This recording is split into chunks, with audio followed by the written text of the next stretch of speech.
It's still freezing at 8 o'clock. You know what I'm saying? They tee off at 8. So I got to be there at 7:30 hitting balls, and it's freezing. I got up at 7, went outside, and I was like, no, not happening. And I felt bad because I told Mark I was coming. I'm just going to show up. I'm not going to tell you I'm coming. I'm just going to.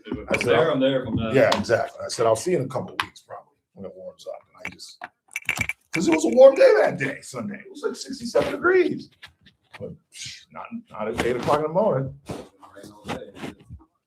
Yeah, today it's supposed to start back up. All weekend, I know. Or Monday, yesterday. I was waiting for it to rain all day. My uncle was supposed to go play. I was like, nah, it's gonna rain, dude.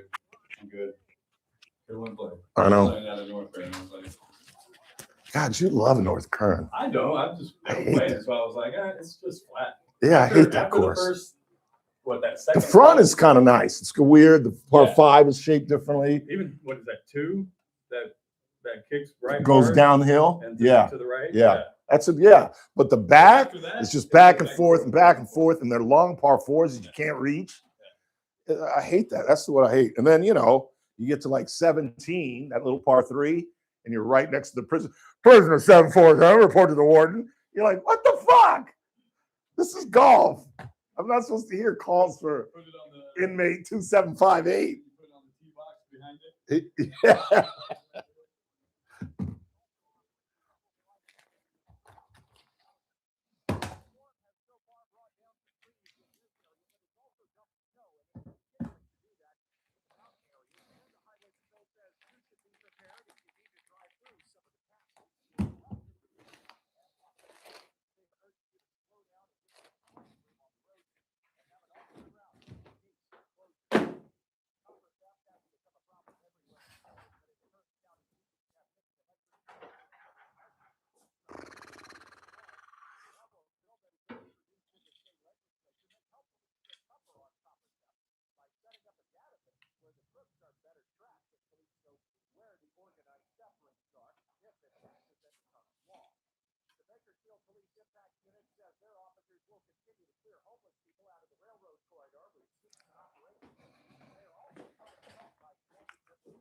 Chincha.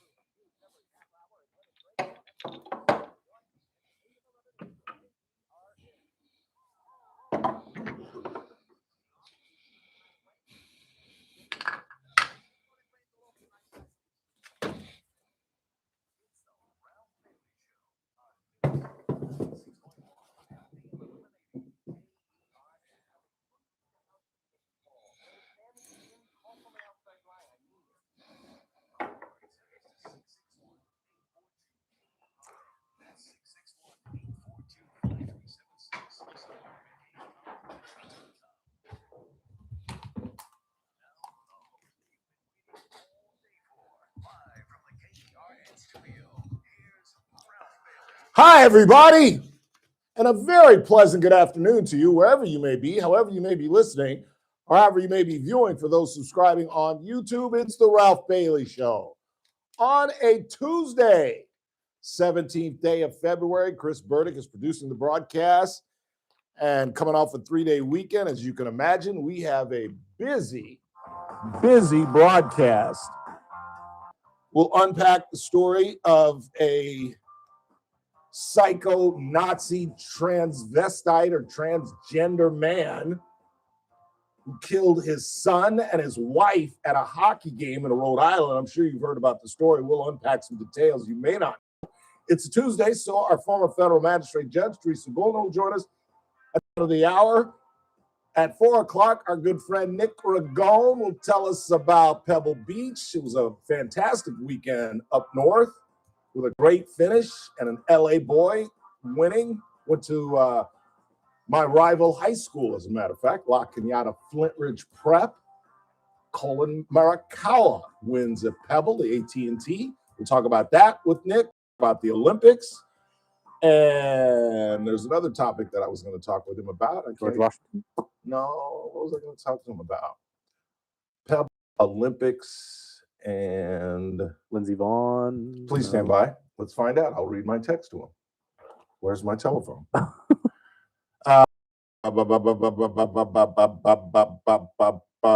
Nick Ragone? Nick Ragone. Want to come on and talk about Pebble Kim and the Olympics? Anthony Kim and his dramatic comeback on the Live Tour. And that's what I said. The Live Tour? Nick Ragone is watching the Live Tour? He's like, yeah. He woke me up in the middle of the night. Did you see that comeback? I was like, what comeback? The Live Tour, Anthony Kim. Because Kim does have an interesting story. He was a drug addict. You don't hear a lot of that on the PGA or golf tour. Got off the tour for years and came back. And this is, not only did he come back in the tournament, but he's come back in life. So I guess it is kind of fascinating. We'll talk about that. And there is a great debate going down in Texas that involves Stephen Colbert. I'm sure you've heard the story where CBS told Stephen Colbert he could not air his interview with James Tellerico. And this is why this is so huge, because you've never heard of James Tellerico, I'm betting. Chris, you ever heard of James Tellerico? I'm not going to lie, I have not. He is the Texas Democratic, one of the Texas Democratic candidates for the U.S. Senate seat that John Cronin, a longtime Republican, longtime senator from Texas, is vying for.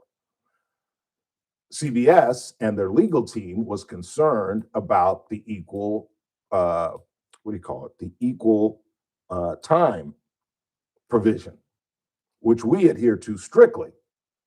If we can't do all the, that's why we don't get involved in the mayoral candidates or races where there are 5 or 6 or 7 candidates, because we feel that we should obey the FCC and not do 2 and not do all 7. Now, the reality is the FCC isn't monitoring us. We could just interview David Valadao and not interview Jasmeet Bains, but JR and I don't even know if Scott does political interviews, but we've decided that we're not going to do that. We're going to provide equal time. Well, the legal team at CBS was concerned about that and said, don't air it. So Colbert, who's a short timer at CBS, as you all know, posted it on YouTube and then talked about it on his show. How he has not been summarily fired, I have no idea. But to show you how important the equal time is, James Tellerico is chasing, and this is why I want to fight this, because it's not fair to Jasmine Crockett. Now, you're saying, oh, Ralph, what, you're supporting Jasmine Crockett now because she's black? No, I'm supporting Jasmine Crockett because she's a Democrat and she's incompetent. That's who I want to see run. I guess same reason I'm supporting Gavin Newsom, nominee for the Democrats in 28, because the Republican can knock him off easily. And a Republican, whoever it is, whether it's Ken Paxton, the Attorney General, who's currently leading Cronin, the incumbent on the Republican side, doesn't matter which one of it is, they'll kill Crockett. And to show you how important the equal time provision is, Tellerico is about to skyrocket. As I said, Colbert put the interview, despite what CBS told him not to do, they didn't air it on CBS, he put it on YouTube. Do you know how many people watched that interview? Take a guess, Chris. 2 million. 2 million. Did you see how you always blow the bid? I honestly was just always guessing. go low. Always go low. It is low, though. 2 million views. 2 million views is low. Ask Abby Phillip on CNN if she could get 2 million views a night. No, she would kill to have those kind of numbers. But he's trailing Crockett by 7 points in the latest poll. I guarantee you Tellerico's going to win that seat. And this could be a part of it. That's why the equal time provision is so important. We'll get into that a little bit. AOC has absolutely ruined her political future. If you have not heard, but I'm sure you have, it's worse than Kamala. She was in Munich at the Munich Security Conference. I told you last week when we were talking about the government shutdown that half of Congress is now going to this thing for reasons that have nothing to do with international security, because Gavin Newsom was there and Mark Kelly was there and all these names of prospective 28 candidates for the presidency. And that's why they went. And AOC went there to try to strengthen her brand, and she absolutely destroyed it. Wait till you hear the audio, and you hear, excuse me, you'll hear the president making comments about AOC as well. Coming up, our Black History Month moment. Obviously, I told you that this year we're not going to do famous African Americans that you know, but how can I not talk about the life and times of Jesse Jackson after his death over the weekend? And, you know, I was thinking about, and most of you know where I'm going. I got to interview Jesse Jackson in the 1988 Democratic Convention in Atlanta. I was 26 years old. I was a reporter. I was the senior political reporter for the Los Angeles Sentinel. I almost said the Los Angeles Times, for the Los Angeles Sentinel. And because of my roots in Atlanta, having attended Morehouse College, and the fact that I was a senior political reporter, our managing editor, Betty Unpleasant, name's Betty Pleasant, I shouldn't speak ill of the dead, took me. And I got a buddy of mine, Mike Davis, who was Maxine Waters' chief of staff at the time. Look up Maxine Waters and see when she entered Congress. I think she was still an LA City Council member at the time, but she was the most powerful city council member at that time, perhaps in the history of Los Angeles. And Davis hooked me up with an interview with Jesse Jackson, and I sat in a trailer in the parking lot of CNN, and I don't think he was staying there. It had a bed and some other, like an office. It was a huge trailer, and I got 45 minutes with Jesse Jackson. And I've told that story often, and I've always told it in the sense that just my experience of having talked with Jackson, what happened afterwards, and you've heard the story. I got back to the hotel, I was on air. My managing editor said, "Give me your notes." And I said, "Why?" And she said, "Because I'm writing the story." And a 26-year-old Ralph Bailey with no filter turned to his managing editor and said, "No, you're not." And she said, "What did you say?" She said, "You know, I could fire you right now. Dan, you're a junior flip reporter, barely hanging on to his job, I might remind you. And I am the managing editor. Give me your notes." And I handed her my tape recorder. I gave her my notebook.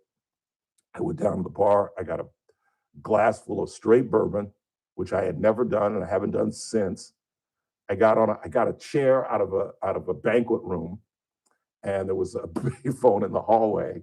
I called my girlfriend, Kim Williams, and unbeknownst to her, I was crying like a baby. I wasn't like, but I was crying. I was like, "I'm quitting. I'm leaving this place." This woman stole an interview that could have rocketed my career. Anyway, that's the old story. But what I realized when I heard that Jesse Jackson had died is that I've never talked about the interview. I've never talked about what he said. And he told me some things that I know none of you know, like what inspired him and how he got involved. I'll tell you one little quick story because we're going to talk about it at the 5. But he told me the story. I said, "How did you get involved? What was the impetus for you to get involved and dedicate your whole life to civil rights and the betterment of Black people?" And he said, "That's a great question, young man. No one's ever asked me that, really." And he said, I grew up in Greensboro, South Carolina. And I said, "My people are from Beaufort." And that's when the interview kind of picked up. He said, "Really?" I said, "Yeah, my daddy was born and raised. My uncles still live there." Boo, boo, boo. Anyway, and he said, "I was 12 years old, and the king of all Blacks at that time came to my town. Do you know who that is, young man?" And I was like, I said, "When were you born, sir?" And he said, "I was born in 1941. So it was 1953. Who was the king of all Blacks?" And I was like, "Well, that's too early for Dr. King." I said, "Daddy King, Dr. King's father?" He said, "No, come on, you should know this. Jack Roosevelt Robinson." And that is one of the reasons whenever I refer to Jackie Robinson, I call him Jack Roosevelt Robinson, because that's exactly what he said. He said, "Jackie came to my town and he told me the story, he told us the story about how he needed to go to the bathroom at the Greensboro airport, and they would not allow Jackie Robinson to use the bathroom." And he said, "That's what catapulted me into civil rights." And he told me another story that I'll tell you in the 5, which really got him involved when he was in college, and his relationship with Dr. King, et cetera, et cetera. And we'll also talk about the death of Robert Duvall. I never saw a bad performance out of Robert Duvall. I don't think Robert Duvall was ever in a bad film, and he's in some of the greatest films of the 20th century. Apocalypse Now, Tender Mercies, for which he won an Oscar, Godfather 1 and 2, The Great Santini, set in Beaufort, South Carolina, is one of my favorite films. You name it, this guy was in it, and he was great. True Grit, People forget he was in True Grit, the original with he played Lucky Ned Pepper, where he comes to where you remember the scene where John Wayne is trapped underneath his horse and he can't reach his gun, and Lucky Ned Pepper walks in, Rooster, I'm shot to hell, but I'm going to kill you before I leave. And he's about to kill him. And Glenn Campbell shoots him and saves him, blah, blah, blah, blah, blah. So we'll talk about that. And if I've got time, we'll talk about John and Carolyn Kennedy. There is a special on FX that I've been watching. I don't know why, because I don't like documentaries that invent conversations between two people by the boys down in Burbank and Culver City. But I noticed that ABC is doing a special on them tonight at 10 o'clock. I don't know, is it the anniversary of their death? I don't know what the deal is, but I don't know when. I don't think so. I think he died.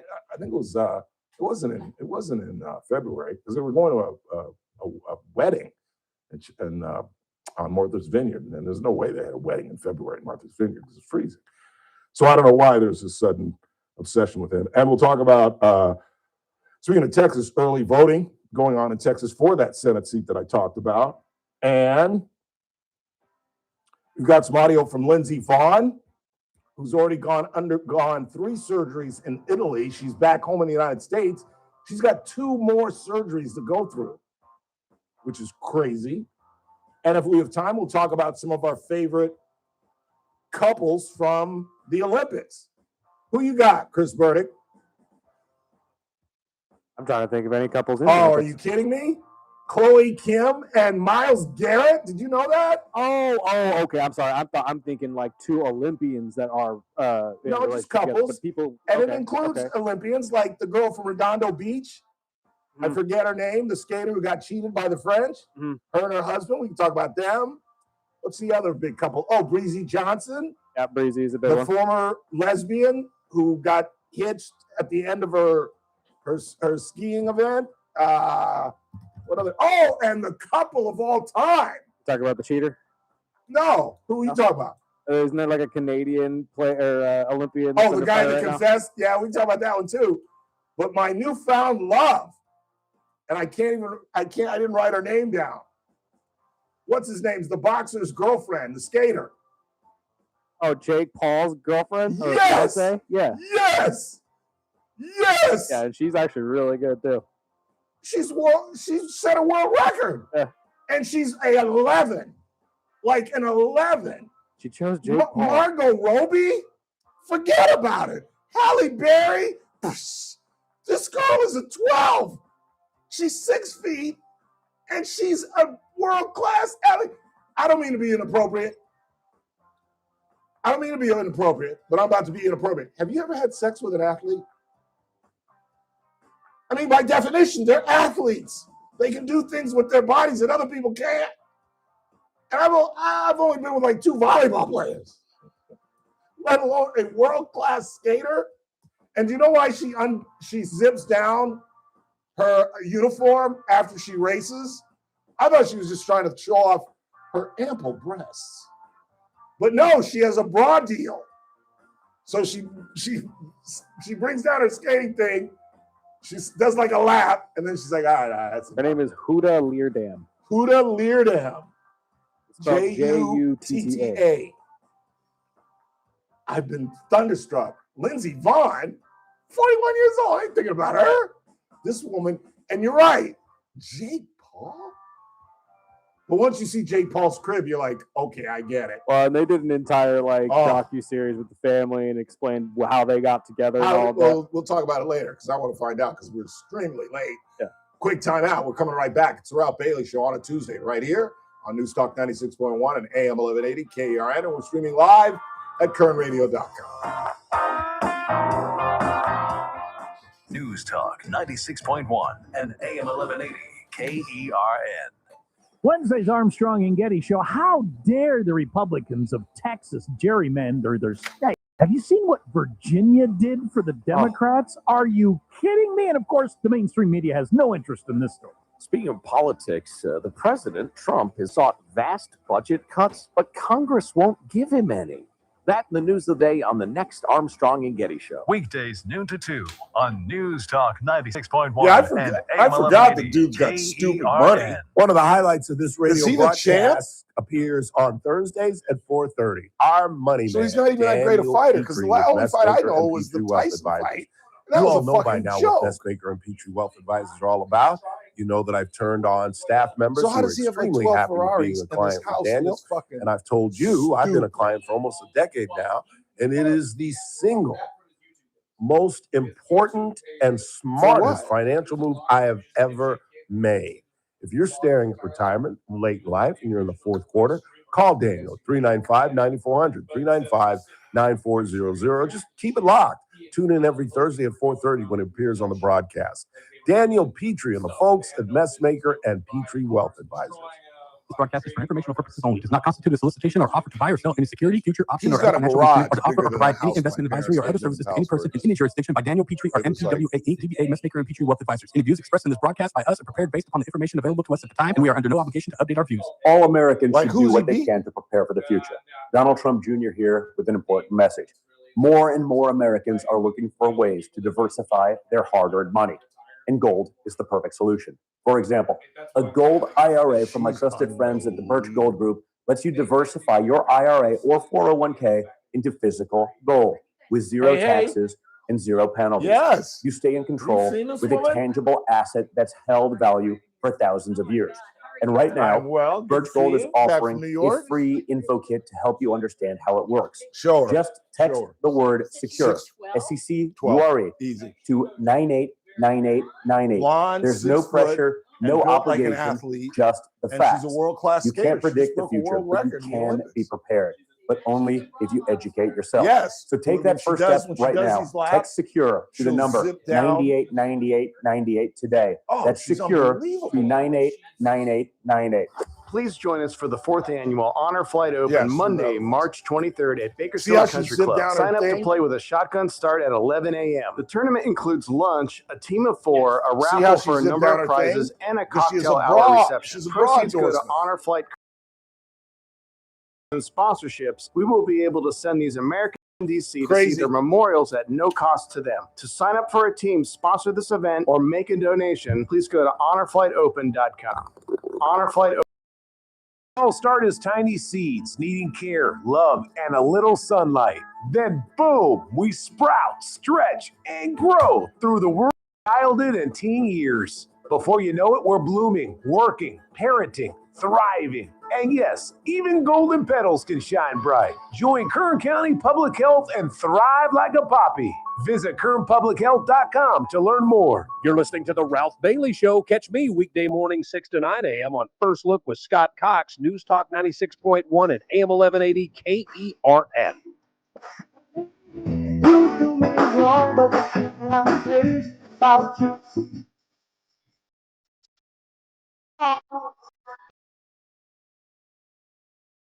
Our radio studios are powered by. See if you can get it. God dang it! I thought I could do it on one. There you go. Adaptive Networks. You really can't see the color though. That sucks. It's really Can you pretty. see it right now in the video at all? It's kind of like white on white. I know. That's what I'm saying. And in person, it's a vibrant nest egg blue and light cardinal red. We'll have to mess with the lights. I and see know. what we can You figure really out here. can't see that. That's unfortunate. Well, you see the difference now that I turned it off, actually. Right. But you can't really see the vivid colors. And again, for all your IT needs, call the folks at Adaptive Networks at 661-241-0638 or hit them online at adaptive-net.com. And on Wednesday, owners Ryan and Jennifer Van Alstyne will be live in studio. Don't have a lot of time before we get to our federal magistrate judge, but I just wanted to touch upon the story, get you updated on day 17 for the search for Nancy Guthrie. And now it's in stone. Now it's absolutely in stone that Chris Nanos, sheriff of Pima County, is completely and totally incompetent. And I said this from day one when I discovered that he hadn't called in the federal government, hadn't called in the FBI. And as I've said redundantly, the minute that he found out that Nancy Guthrie was the mother of a national television co-host he had to know this was a national story. This wasn't a county story. This wasn't an Arizona story. This wasn't a West Coast story. This was a national, if not global story. And there was no way Pima County was going to be able to handle this. A, they didn't call in the FBI for 2 days. B, they took down the police tape of Nancy Guthrie's home and let the media tromp all around the evidence, taking pictures of the blood and blah, blah, blah, blah, and then just made stupid comments that he had to walk back. And now he's made the ultimate stupid comment that just made me want to get in a car and drive to Pima County and just punch him right in the nose. He's been doing multiple interviews because sheriffs are essentially politicians. They have to get reelected. And he went on the air, I think it was either Sunday or Saturday, and said, it could be up to a year. It could be up to a year until we find Nancy Guthrie. Honest to God, that's what the sheriff of Pima County said. It could be up to a year. And it's like, that's exactly what the Guthrie family wanted to hear, Sheriff. That's exactly what Savannah Guthrie wanted to hear. That it could be a year before they find. Why would you say that in public? Why in the world would you say that in public and tell the Guthrie family? Have you told them that privately? To go on the air and say that is incompetence, pure incompetence. And they found out that the DNA, they found a glove, the DNA that they sent to their own lab in Florida. They didn't send it to Quantico. They didn't send it to the FBI, which could have done it in a day, from what I've heard from Cash Patel. No, they sent it to their lab in Florida, which took days. And now they come back, this CODIS, and say there's no hit on the DNA.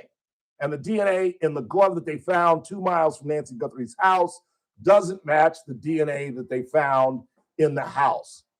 This is the most bungle. This thing is worse than the Lindbergh kidnapping, which was also bungle. It's a long story, I might tell you one day.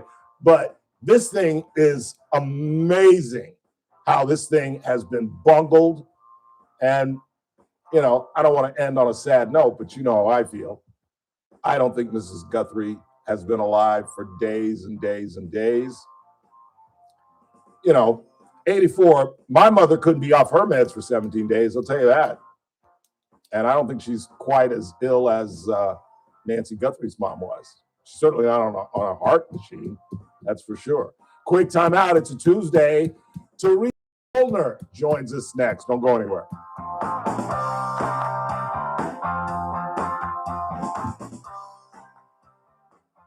News Talk 96.1 and AM 1180 KERN.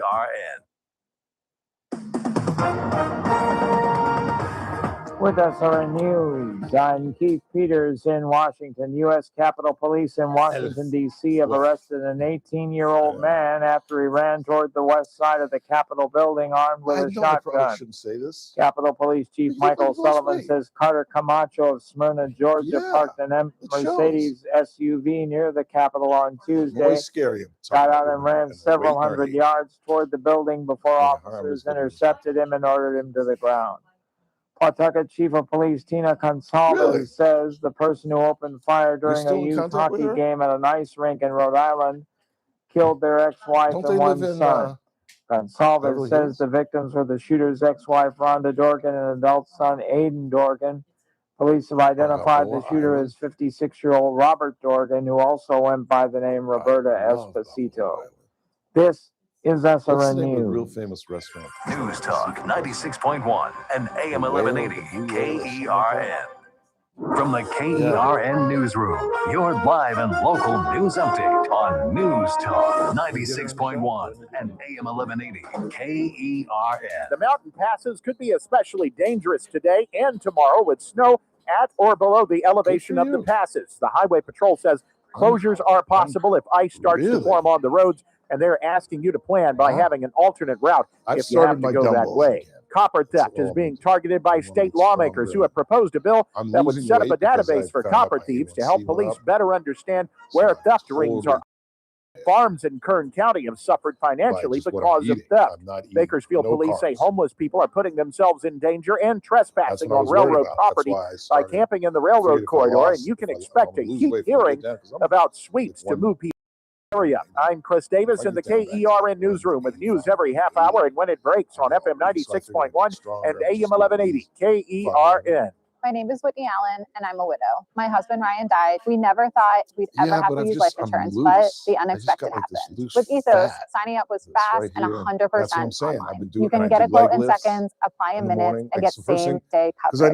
No medical exams, and you can get up to $3 million worth of coverage. I'm grateful we were prepared. Get your free quote at ethos.com/term. That's ethos.com. Yeah, it's the first thing I do. Just get it out of the way. Yeah, I was ordering food for the office from the same few places for too long. For workplaces suffering with office food fatigue, every day is a struggle. Before starting EasyCater, I assumed having no good vegan options for Carl in finance was normal. EasyCater is designed to treat OFF with a huge variety of favorite restaurants, plus tools to help you meet dietary needs and stay on budget.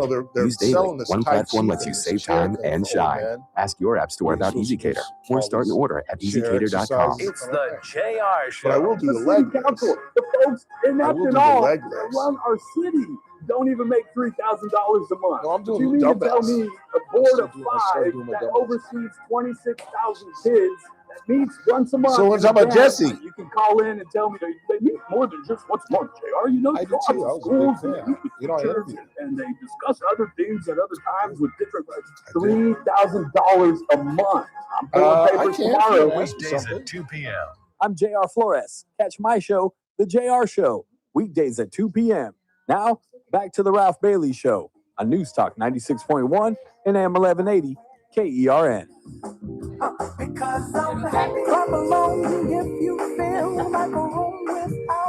It's a Tuesday.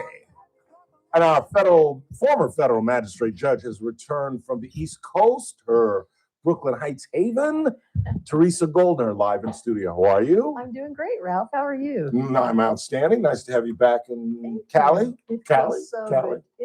It's true. There is no place like home. I gotta say, there's no place like home. It feels so good to be back. When you left New York City, what was the temperature? I think it was about 10 degrees, maybe. I just don't even know how you do it. It's fine. Even for like a week or so. Oh gosh, it doesn't matter how cold it is. You just put on all the different clothes and you're good to go.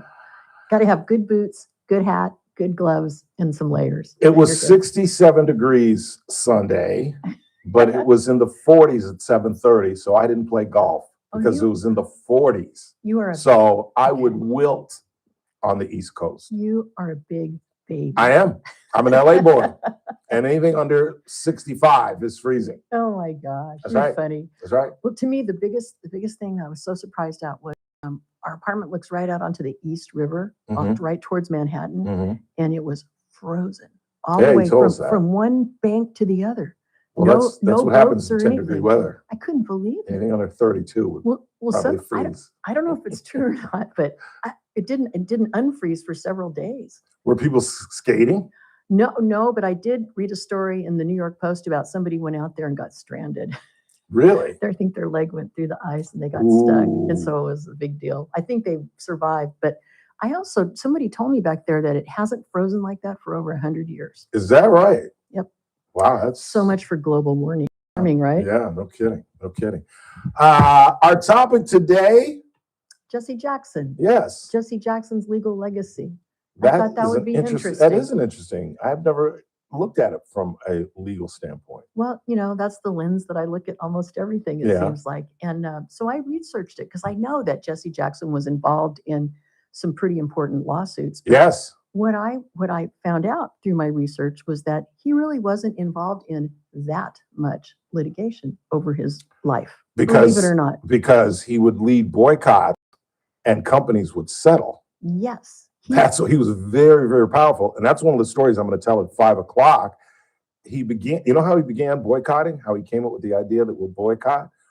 He went to school in Chicago originally, and then came home and he was set to do a paper for his thesis in Chicago. And so he went to the local library in Greensboro and he couldn't check out, they wouldn't let him in the library. It was a segregated library. So he went back to school and he came Wow. back. He said, I will never let this happen. He Wow. came back with 7 of his friends and they just walked in and started reading books and they got arrested. They became known as the Greensboro 8. Yep. They sued. Oh, you got this in your deal? Am I stealing your story? No. I have other lawsuits. Other ones. I have other ones when he was a little older. Yeah, and it led to a lawsuit and it desegregated that public library. Yep. And he said a light bulb went on and he took down Texaco, PepsiCo. I mean, he took on some pretty big clients when he got in his heyday in the 70s and 80s. He was fearless. He was. You know, and he did it. He was kind of like the intersection between advocacy, politics, and law, but he did it without almost firing a single shot of a lawsuit. Yeah. And that's why I was so impressed with what I found out about him. Do you know how I got turned to Jackson? No. True story. I'm 10 years old. Sesame Street.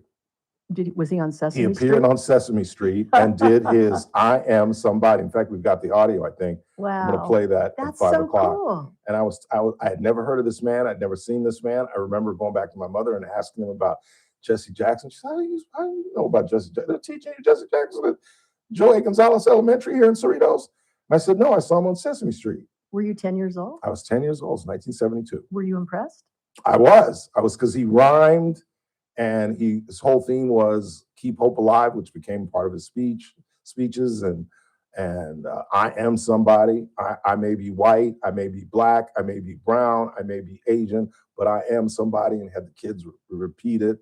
And I was taken aback as a young 10-year-old. And is this before he had the Rainbow Coalition? Oh, many years it was before. right around then. It's right when I think he was forming Yeah. Push and the Rainbow Coalition in Chicago. Yeah. I mean, that whole history of Push and the Rainbow Coalition is very interesting. It is. It is. I mean, he was a 1 in a million. He really was. He really was. He had his foibles. He did. You know, he As actually they all do. he got sued a couple times. He Oh, got yeah. sued. He actually, one of his, I don't want to talk about bad things, but one of the things that he got sued for was sexual harassment, believe it or not, and sexual discrimination by a guy who was a gay guy who worked for him in the Rainbow Coalition. And he sued him later on because he claimed that he made him do terrible things and he made him do humiliating things. And in the end, it never went to trial and it's settled. But that was kind of interesting because here's someone who was a homosexual who was saying that the guy who was in charge of the Rainbow Coalition was discriminating against him. Well, And Jesse Jackson said that was BS the whole time. black people are about to get mad with me, but they know it's true. Black men are historically incredibly homophobic. Yes. That's Incredibly That's homophobic. what I learned about this. Yes, we are. Yeah. I don't know if I can say that in 2026, but when I was growing up in the 20th century, even my dad and his friends would make, homosexual jokes, Why do you think that use is? the F word. I don't know. I don't know. I really don't know the origin of that. But anyway, I'll shut up now. Well, this guy that sued him, his name was Tommy Bennett, and he was an openly gay former employee of the Rainbow Push Coalition. And he was actually the National Director of Community Affairs, and he was also Jesse Jackson's travel assistant from 2007 to 2009.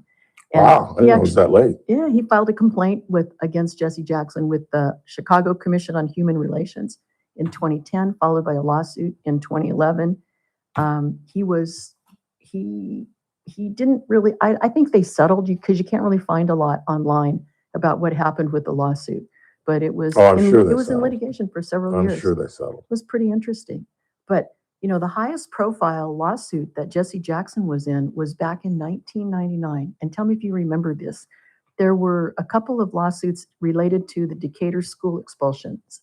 Do you remember that? No. Decatur, Illinois? Mm-mm. It stemmed from the expulsion of 7 Black students from a high school, Eisenhower High School in Decatur, Illinois, when they had a fight. It was described in some publications as a brawl after a football game. And the 7 students were actually expelled from school for, I think it was 2 years. They couldn't go back to school. And they had a no tolerance policy for any kind of violence at the high school. And Jesse Jackson led protests against the school's policy, saying that it was discriminatory against Black students and that it was racially biased. And he was actually arrested for trespassing when he was on campus. He went on the high school grounds and actually protested, and he was arrested for trespassing. But the Rainbow Coalition filed 2 federal court lawsuits related to that on behalf of the students. And they sought to get these students reinstated. They tried to get, training to the school about how not to discriminate against people. And the students actually, in the end, they sued them for $5 million damages per student for all 7 students. Wow. They didn't get any damages out of them. Everybody ended up, in the end, they ended up settling. They didn't really end up settling. The case actually, it went to trial. The school was found to have done anything wrong as far as violating the law. But in the course of the lawsuit and immediately after, Jesse Jackson was able to negotiate with the governor of Illinois and the school system to bring the kids back into school. And some of them went to an alternative school so they could finish their high school degrees.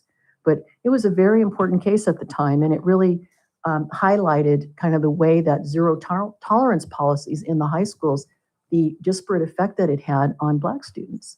And it turns out that it was pretty terrible. So that was one of his first and I think most high-profile lawsuits that the Rainbow Coalition ever actually filed on behalf of any plaintiffs. There were other lawsuits. There was another one. Do you remember a guy named Reverend Jesse Lee Peterson? You ever hear that name? Yes, he's a wacko. He was a big critic of Jesse Jackson. Yeah, he's a wacko. Yeah. He's still alive and still has like a podcast. Well, does he really? Oh yeah. Did anybody listen to him? He was a He's founder. kind of a race baiter, and Yes. he's a despicable man. And you know what? The irony of all this is he was the founder of this thing called the Brotherhood Organization of a New Destiny. And he sued Jesse Jackson and Jesse Jackson's son, Jonathan, in LA Superior Court. And he claimed,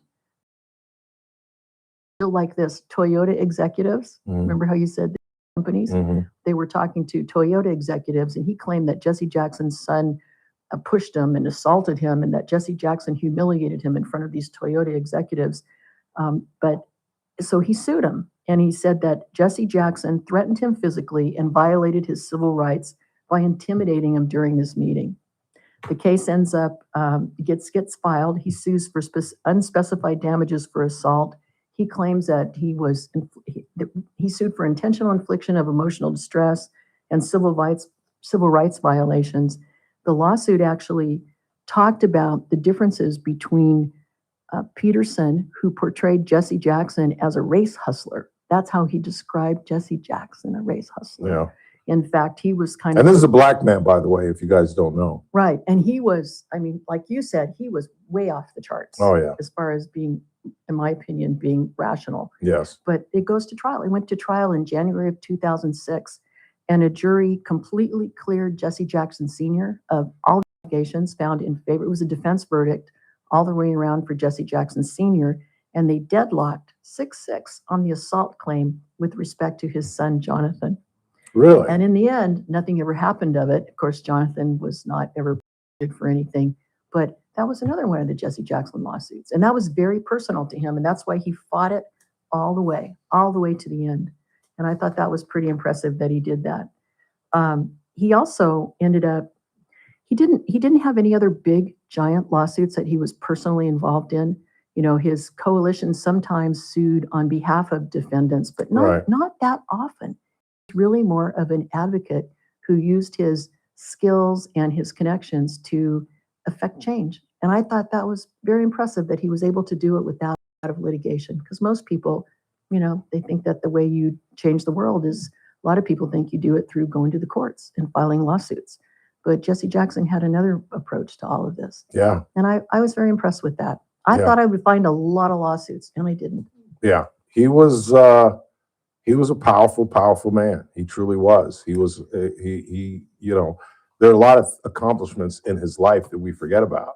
You know, we forget about his negotiating Robert Goode's freedom from Syria, African-American naval jet pilot who crashed in Syria, was being held hostage, and the government could not get him out. And Jackson controversially went to Syria and got his release. It's amazing. It is amazing. Amazing. And he did that in Cuba. And again, he was just vilified for going and talking with Castro. He did that with Saddam Hussein. He sat down with him. Again, he was vilified. And he would always say, I'm willing to talk to anybody. And he was. And he was. You know, there was one of the things that I looked at, there was something called the Sesame Place Racial Bias Advocacy in 2022. That's when he met with SeaWorld's. They were talking to SeaWorld about things. Yeah. In the middle of a $5 million class action lawsuit by families that alleged that there was racial discrimination at SeaWorld. And Jesse Jackson got involved in that too. Not in the lawsuit, but in meeting with the CEO and the executives at SeaWorld. And he advocated for them to engage in diversity training, even though he wasn't a party to the lawsuit. And he really brought about a positive resolution of that lawsuit. Yeah, he was the guy to go. You know how Ben Crump, the attorney now who makes his money representing people who've been wronged by the police or killed or something of that nature, and now he's the guy. I mean, if you have a family member who gets shot by the police, you go to Ben Crump. But he doesn't. If you had a situation where there was racial discrimination or a situation with a company, you went to Jesse Jackson. There was nobody else you would go to. But do you think that Ben Crump has the status that Jesse Jackson had? No, I'm not trying to compare him to Jesse Yeah, I mean, Jackson. I don't think they're in the same universe. No, not at all. The analogy is he does have a monopoly on that one category for Black folks. That if you have a family member, if it's in Bakersfield, if you have a family member who's shot by a sheriff deputy and you think it's wrong, you're going to go get Ben Crump. That's just the way it is. And if you don't, you're stupid. Remember O.J. Simpson's lawyer? Lawyers, the dream team. Johnny Cochran? Yes, So yes, do you exactly. do you think that Ben Crump is like a Johnny Cochran? I don't think, to be honest with you, I don't think Johnny Cochran had the monopoly on one specific avenue the way he does. Johnny Cochran was a well-known attorney for anybody. He represented white folks, Latinos, boop, boop, boop, boop, boop, and was famous because he started as a DA, as a prosecutor, and then became a famous attorney. My mother knew him, as a matter of fact. They shopped at the same salon. They told me that. They did. It was like she liked him, didn't she? She loved him. And my dad would get mad, as a matter of fact, because whenever she went to this salon, I call it a salon because it was half women, half men. And that's where he bought his suits and my mom bought her formal dresses. And she would run into him and come home and just talk about him for days.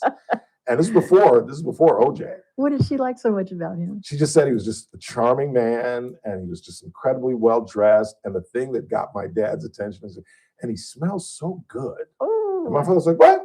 What'd you say? Did your dad get How do jealous? you know what Johnny Cochran smells like? And I was like, oh my God, I've never seen Pop jealous. That's too funny. Yeah, it's a true story. He taught evidence at UCLA Law School when I was there and when my husband was there. He also taught trial advocacy there too. He was a very popular professor at UCLA Law School. And my husband took a class from him, really was very impressed with him. And then I crossed paths with him, but I didn't get to meet him when I was county counsel and he sued Kern County. Really? On some excessive force lawsuits. And I was just so hoping that I would be able to get to meet him, at least. And I was hoping it would be fun to engage with him. Yeah, I never got the chance though. I got to see him because I covered the verdict of the OJ trial. You did? I did. I was doing television. Mark Olish and I got sent down to LA to cover the trial, the verdict. And I saw him as he walked in. That's about as close as I ever got to him. So you never got to meet him? No, never got to meet him. I had that trial on in my office, in my law office. I had it on in the file room. I had the TV up there and just the entire time because I didn't want anybody to miss what was going on in that lawsuit. I was standing outside. Mark Olish was in the courtroom. My package was just bedlam. I mean, I've been to that federal court even back then in my 30s. I've been in that federal court several times, and I had never seen like it. I mean, it was thousands of people filled the street. It would be like if this parking lot was just filled with people shoulder to shoulder. I had never seen anything like it, and I always talk about this. In my package, my opening shot was a guy dressed up like Uncle Fester in the black and the bald head and green paint. And he had a green light bulb in his mouth that went on and off. And around his neck, he had a sign that said, "No justice, no peace. Free OJ." And that was my opening shot on my package because it was a zoo. Did you ever get into the courtroom? No. Mark close? Mark Olish handled the courtroom. Oh, that's too bad. Yeah. That's a shame. And then it was funny because I was talking with Tommy, my photographer, and it dawned on us. I said, Tommy, what happens if he's found guilty? We're amongst about 5,000 pro OJ people. And he said, grab my belt, I'll grab the camera gear, and we'll just run to the truck. And were you surprised by the verdict, Ralph? Oh, I was shocked. I lost. You remember Gene Lorenz? Yes. The attorney? Yes, I do remember. So I'm working at Channel 23. And it's the night before. Ron Feynman is just about to call me and Carl Schweitzer in. And that's a whole other story because Carl didn't end up going because he didn't want to sleep in the same room with another man. Swear to God, Carl, if you're listening, I'm sorry to tell that story, but he's like, I don't sleep with anybody but Carol. And Ron was like, you got separate beds. Room doesn't count. Yes, and you're going to get there at 8 o'clock tonight. You're going to wake up at 6, and then you're going to do the thing and leave. Nope. I said, all right, get out. Mark Olish, come in here. But anyway, Gene, we had called in Gene that night to be our expert. And he went on the air and talked about how there's no way in hell a black jury is going to convict O.J. Simpson. So he came back in the newsroom and he was chopping it up with everybody. And I was livid. And I came up to him and I said, then how do black people get convicted in Detroit and Atlanta and Washington, D.C., where the juries are almost all black, if not half black? And he said, well, if you want to put some money on it, young man. And I said, sure. He said, $500. I was like, do you know where I work? I said, well, I'll put $100 on it. And so we're outside and Tommy was running his camera, unbeknownst to him, as we were huddled down listening to a radio. And everybody was 10,000 people out in the court. And it was like a church as she read the verdict. And Tommy's got his thing on his shoulder and I'm standing in front of him and we're crunched down listening to this radio. So the camera inadvertently is directly on me. And you see me and I'm like, and she says, not guilty. And I'm like, shock. And I turn to Tommy and I go, he got away with it. He got away with it. And everybody is going crazy and jumping up and down. And I'm just like, he got away with it. And I owe Gene Lorenz $100. I was like, and you thought there was no way that would ever happen. No way. Well, no way I thought he would be found out. My theory is the reason is for two words, Detective Furman. Yep. Absolutely. That's that. If it wasn't for that, it would have been a totally different outcome. He lied. Yeah, and how can you convict somebody? And you remember what he lied about? The glove. No, and using the N-word. Oh, and yeah. with a black jury. Right. And that was on the tape and all that. I remember. With a black jury, and you're lying about not using the N-word? Because, the black jury is like, of course you use the N-word. Why are you going to even lie? And then they played the tape of him saying it. And I was like, I should have known right then. There ain't no way they're going to convict him. He was a big fat liar. And he the was. jury saw it. And how can you convict somebody on the testimony of someone that is a big fat liar? You can't. Because I'm convinced that Furman moved that glove. How did he have the glove? OJ has the glove. Just suddenly appeared, he commits the crime. Yeah, he commits the crime. He gets in the car. He's running back trying to make his plane. And he's holding the glove and he drops the glove. Everybody knows OJ never fumbled. I went a long way for that, didn't I? Yeah, that's a good one. So you don't think Cato Kalin dropped it, right? No, he didn't. No, Furman picked that. Because Furman knew. That's why I say two things can be true at the same time. They set him up, but he did it. But they set him up because they knew what was going to happen, right. And it happened. So I think there's all kind of indications. The sock, how the blood went through both sides of the sock. How does blood go through both sides of the sock if you've got the sock on? It's a little tough. There was blood. They said that there were drops of blood. That's not how blood comes from your nose. If you're moving, the blood stains slide. You know what I'm saying? They're not like droplets. And the blood stains at the house were droplets, as if somebody had dropped blood. And then there was the other detective who, for the first time in his 25-year career, took blood from downtown at Parker Center and had it in his pocket at the Brentwood house. Was that Van Alstyne or something like that? Yes, something like that. yes. And he was a really senior detective. Yes, a He had veteran, 25 years. And he had a great reputation. And he had to say on the stand, have you ever done that before in your career? Have you ever taken blood from downtown Los Angeles to a crime scene? And he had to say, no, this is the first time. And it was all over. It was all over. What really characters they had in that thing. I know, that was great. You know? I was a correspondent for the Californian at the time. So I was an independent contractor, and I would get up early at like 7 o'clock, make my calls to Wasco, McFarland, Delano, and Shafter, make sure nothing was going on. I'd submit my story before 9 and then start working on it. And then I'd sit and watch the trial. It was great. It was great. And then at noon, when they would break, I'd write my story because they would break to like 1:30. I'd write my story, have it almost done, and then sit and just watch the trial. And then around 4 o'clock, I'd kind of finish up my story and submit it at 5 o'clock. Wow. But I watched that whole damn thing every single day. Okay. I was a young female attorney. I was a young lawyer. Yeah. I'm still a female. Young lawyer at the time. I'd been a lawyer for a few years. And, I would watch Marcia Clark and see, what did I think about her and the way she handled it. What'd you think? I didn't really like her that much. I thought she was kind of shrill. I didn't Chris like the way Darden she was did it. horrible.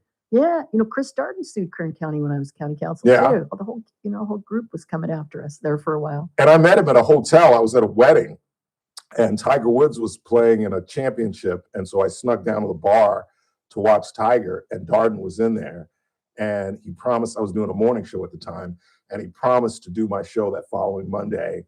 Did he show up? No. Oh, that's too bad. Yeah, the number I called, he wouldn't answer. Well, you know what Marcia Clark did afterwards, after she retired as a DA? Now she's a writer. She writes crime novels. Is that right? Yeah, and she's actually she's written quite a few. And she's Just done pretty well. Why would they choose her? I don't know. Because we know why they chose Chris Darden, because he was black.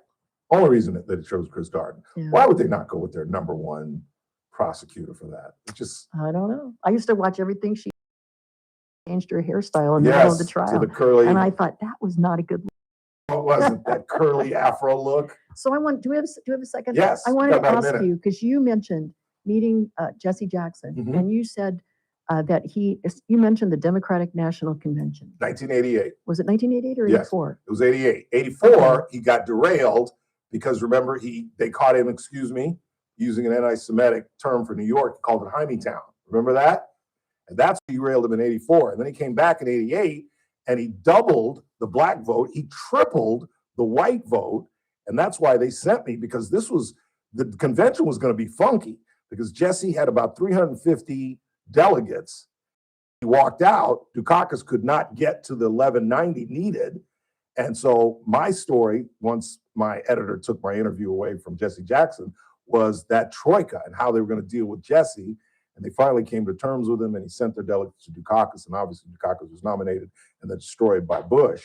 But there was some drama going on. That sounds very interesting. Yeah. Well, I was thinking because oops. Oh, we went late. We went late. We got to go. Are we in trouble? Yeah, Okay. we're in trouble. Sorry about that. I'm sorry. Sorry. Go ahead. Well, I was just going to say the National Rainbow Coalition really gained prominence after Jesse Jackson spoke at the 1984 convention. Yeah. And, I mean, that was. And his 88 speech, which I think Chris has some bite from, much more powerful. It was an amalgamation, because I covered him in the West Coast. It was an amalgamation of many of the speeches that he kind of put together. But I wanted to just run out the streets and support him after his 88 speech. It was the same night that John Kennedy Jr. spoke.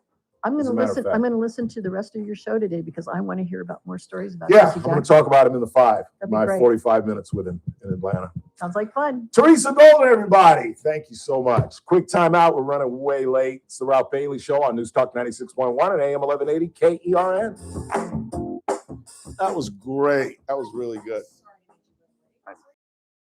Broadcasters 2026 conference open today. Really good. I know. Continue all this week in Nashville, Tennessee.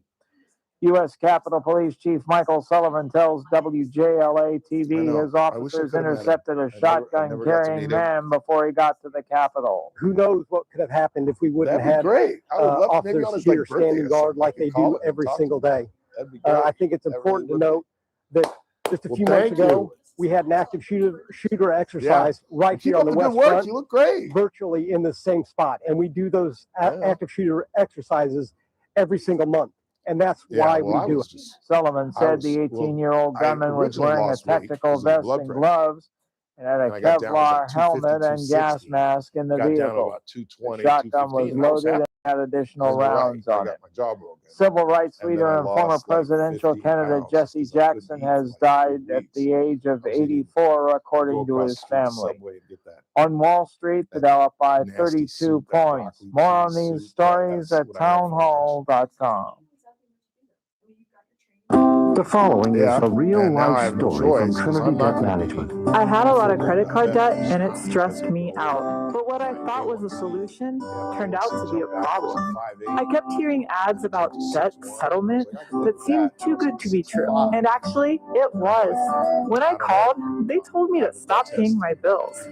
That didn't sound right to me at all, so I hung up. Later, I found out that debt settlement is bad, real bad. Then I learned that there is a right way to pay off your credit cards. It's called a debt management program from the great team at Trinity. Trinity had a plan. In the end, I paid off my bills. I saved.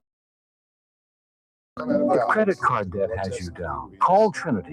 800-990-6976. My name is Heather. Please forget debt settlement and remember Trinity Debt Management.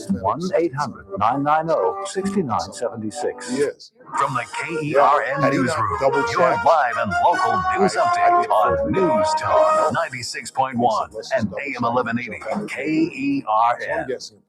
What the visit was about in Cal City. I'm Chris Davis. We all went there to just be there with some of the folks who are incarcerated there. Bishop Joseph Penn of the Diocese of Fresno, after visiting some of the detainees and holding Mass with them Monday at the ICE detention facility in Cal City. To listen to them, accompany them, pray with them, and assure them of prayers for them. He told reporters after the visit that he was impressed by the cleanliness of the facility and the conditions of the people with whom he visited.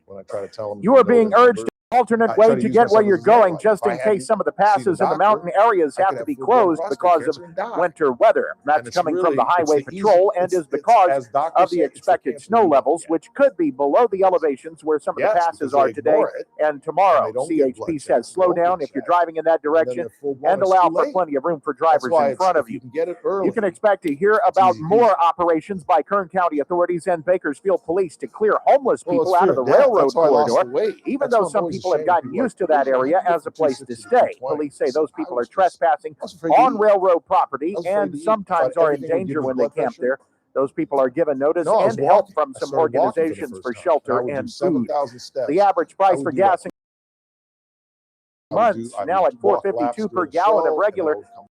The least expensive, you'll find it in the Bakersfield area, is $3.73 at stations on Ming Avenue, 8th Street, and South Union. The cheapest in the state is $3.27 at a station in Ontario. I'm Chris Davis in the KERN Newsroom with news every half hour and when it breaks on FM 96.1 and AM 1180. What do you think? This is the Army where you shoot them a mile away? You got to get a post like this. Bing, you blow their brains all over your nice Ivy League suit. Thank you. It's the Ralph Bailey Show on News Talk 96.1 and KERN. Now make sure you keep that house when you make the call. You understand me? You hear me? Call from an outside line. I mean it. Call in or text to 661-842-KERN. That's 661-842-5376. Listen live at KERNradio.com. Now, the host you've been waiting all day for. Live from the KERN studio, here's Ralph Bailey. Hour 2 of the broadcast on this Tuesday, 17th day of February. Still lots to do. Coming up at the bottom of the hour, we'll talk about the situation with Stephen Colbert and the Texas Senate race. Early voting has begun down in Texas. I'll explain how the equal time provision works with the FCC and how this could directly impact this interview that Colbert did that he posted on YouTube, despite CBS refusing to air it on their network, how this thing is going to impact that Senate race. John Cornyn, the Republican, is the incumbent. We'll talk about that in just a minute. AOC has ruined any presidential aspirations she may have in Munich. She was at a security conference and answered a question a la Kamala Harris, i.e., word salad, nonsense. We'll talk about that. I'll tell you about my interview with Jesse Jackson in 1988 in a trailer in the parking lot of CNN during the 1988 Democratic Convention, which I was covering for the Los Angeles Sentinel, and explain how Jesse was a huge factor in Michael Dukakis' nomination. Dukakis left that convention in August with a 17-point lead over George Bush. And then the Republican convention was 2 weeks later. Bush's lead, Dukakis' lead got down to 10. And then the helmet incident, if you're old enough to remember that, where he tried to get on a tank and wore a helmet and he looked like Snoopy. And the lead was like even. And then George Bush famously put the, I forget who the prisoner was, but it was a commercial that talked about a program that Dukakis had in Massachusetts where they were releasing prisoners on their own recognizance. And this guy went out and raped somebody. And that sealed that election. We'll talk about that. And we'll talk about the life of Robert Duvall as well. But in the meantime, you got him. Our good friend Nick Ragone joins us. It was an epic week up at Pebble Beach. The hell was he at a train station? I'm at a basketball game. Oh, you're at a basketball game? Yeah, that's okay. By the way, it's Willie Horton. That was Willie Horton. Nice. Willie Horton. I knew you'd know. It was a combination of Dukakis in the tank and then Willie Horton that sunk him. Yep, absolutely. In addition to having that terrible debate, remember where Bernard Shaw asked him the first question, like, if your wife Kitty was raped, would you support capital punishment or something? And he froze up and gave some terrible answer. Kind of really soft answer, like I'd like to, but I wouldn't because, And, no, not even that. Like it was like he didn't even answer. It was like a sterile antiseptic answer, and it was over right there. It was like, you're not going to be president. Yeah. Where do you want to begin? I got 3 topics we can talk. Beat Scotty Scheffler and the ultimate winner, my boy Colin Morikawa, a LA boy from LA Flint Ridge Prep, my rival high school, or the Olympics, which I'm kind of intrigued by. Talk with Anthony Kim. Okay. Because I think that, look, I'm a big Anthony Kim fan. I always have been. If you had told me 6 months ago this guy would win anything, I'd say he could barely break 80 last year. For it just to win and then to hunt down DeChambeau and Rahm and do it the way he did, shoot 63 in convincing fashion. And it's great for the game. I don't care if it's PJ or it's great to see him do it. And I think it's Liv needed that. They're kind of on life support. They needed a storyline. And I was glad to see that a lot of the traditional mainstream golf media and even the tour and others recognize it's just a good story, right? It's a good story for golf. And so talk about his life comeback, because wasn't he a drunk and a drug addict? Yeah. Severely. I mean, I think he was suicidal. I mean, I think he had all sorts of issues. Like, I mean, here was a guy that was really, he wasn't just struggling with golf. He was struggling with life and to pull it all around. And, to go from where he was like at one point number 5 in the world to being like suicidal and having a severe addiction. And then coming back and winning at the elite level. Liv is still elite golf. It's a great story. It's great for the game.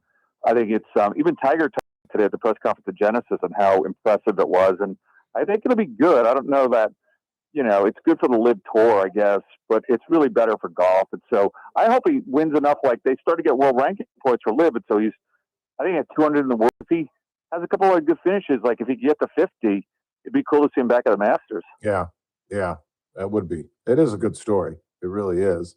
I still think that Pebble is a better story.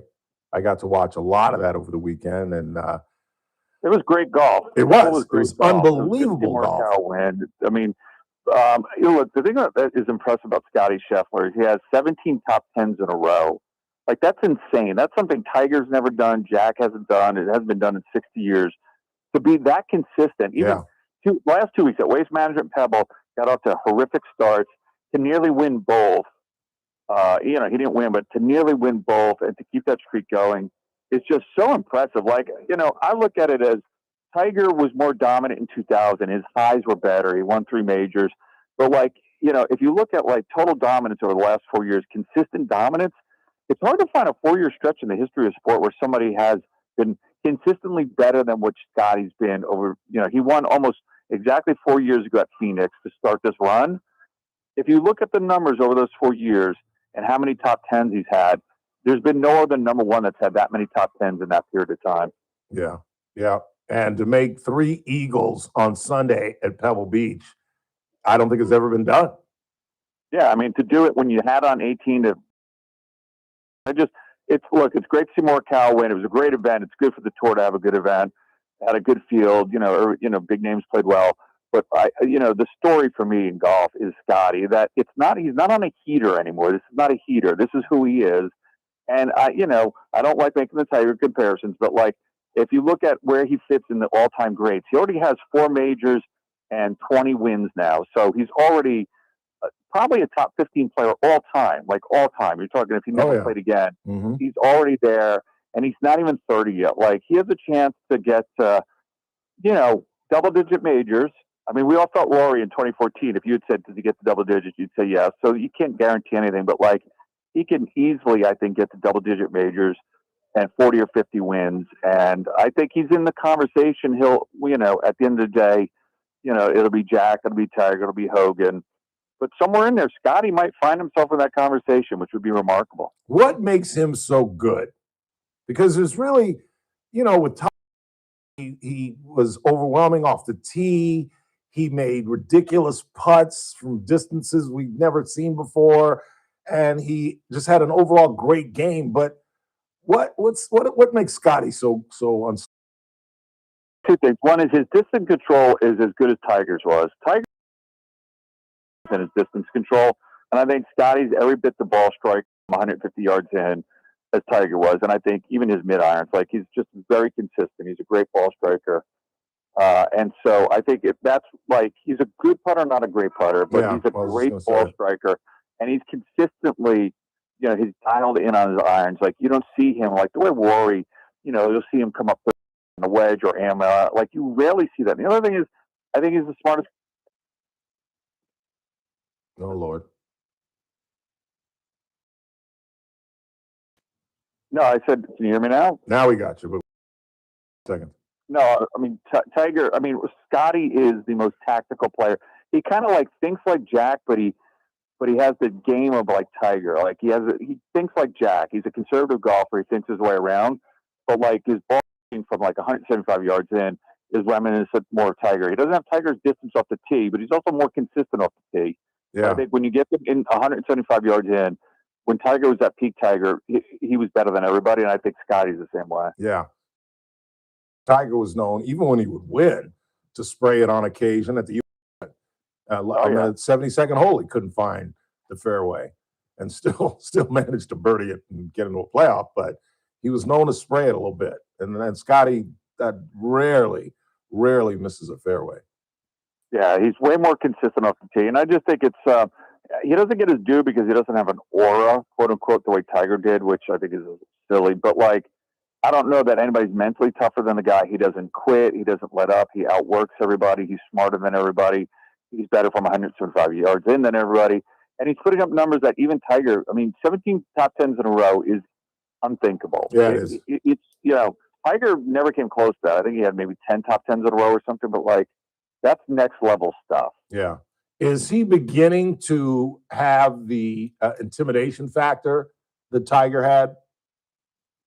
Yes, absolutely. I think those guys realize on Sunday he's going to make a charge. Yeah. And, no matter where he is on the board, he's a threat. Yeah. And if he's a front runner, he's not going to give it up the way Tiger did. But like, yeah, I think he does. Guys know that look at the last 2 weeks, he out of it in round one and then came back and nearly won both times. So like, he is never out of it. Some of those guys quit after one bad round, and they, the guys that phoned it in. Scotty doesn't phone anything in. Yeah. Can I correct you? I rarely would even try, but did you just say he doesn't give up leads like Tiger would? No. I said he doesn't give up on bad rounds. I never gave up leads. I was about to say he's one of the greatest front runners in the history of sports. What did he just say? I didn't think. Well, he actually gave up 2 54-hole leads. One was to Ed Fiore at the Quad Cities in '96. That was one of his first tournaments. and then he gave up the PGA to Y Yang in 2000. Yeah, that I remember. That I remember vividly. I really do. Any thoughts on the Olympics? I mean, look, my thoughts are that it's not really that compelling. I think really, I don't particularly think a lot of Americans. I think part of it is just it's the Winter Olympics, not as interesting, and Americans have struggled. I haven't followed it that closely. I was shocked to see the American skater do so poorly, and heartbroken for Lindsey Vonn. Who's a great athlete. I love the fact that she tried to go after it with a torn ACL. Yeah, I think that's just so cool. And the hockey team's playing well, but I don't know. Do you think there's the same juice around the Winter Olympics as the summer? Not at all. That's why I wanted to talk about it, because I find it fascinating that there is no juice in the Winter Olympics when there is more peril and more danger and more drama in the Winter Olympics than there are in the Summer Olympics, if you ask me.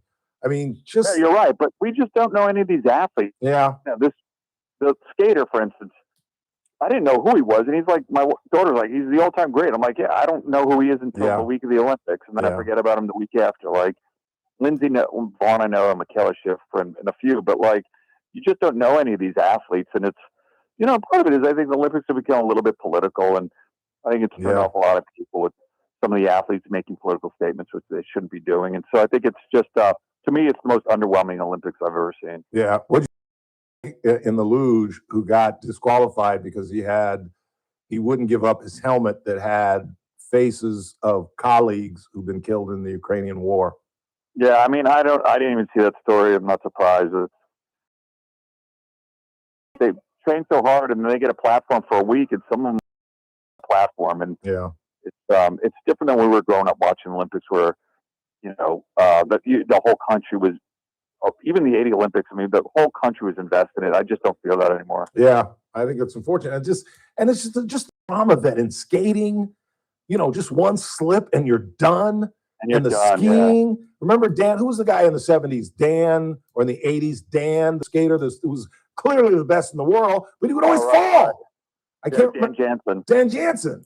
And he would always fall. He would always fall. He was clearly the best.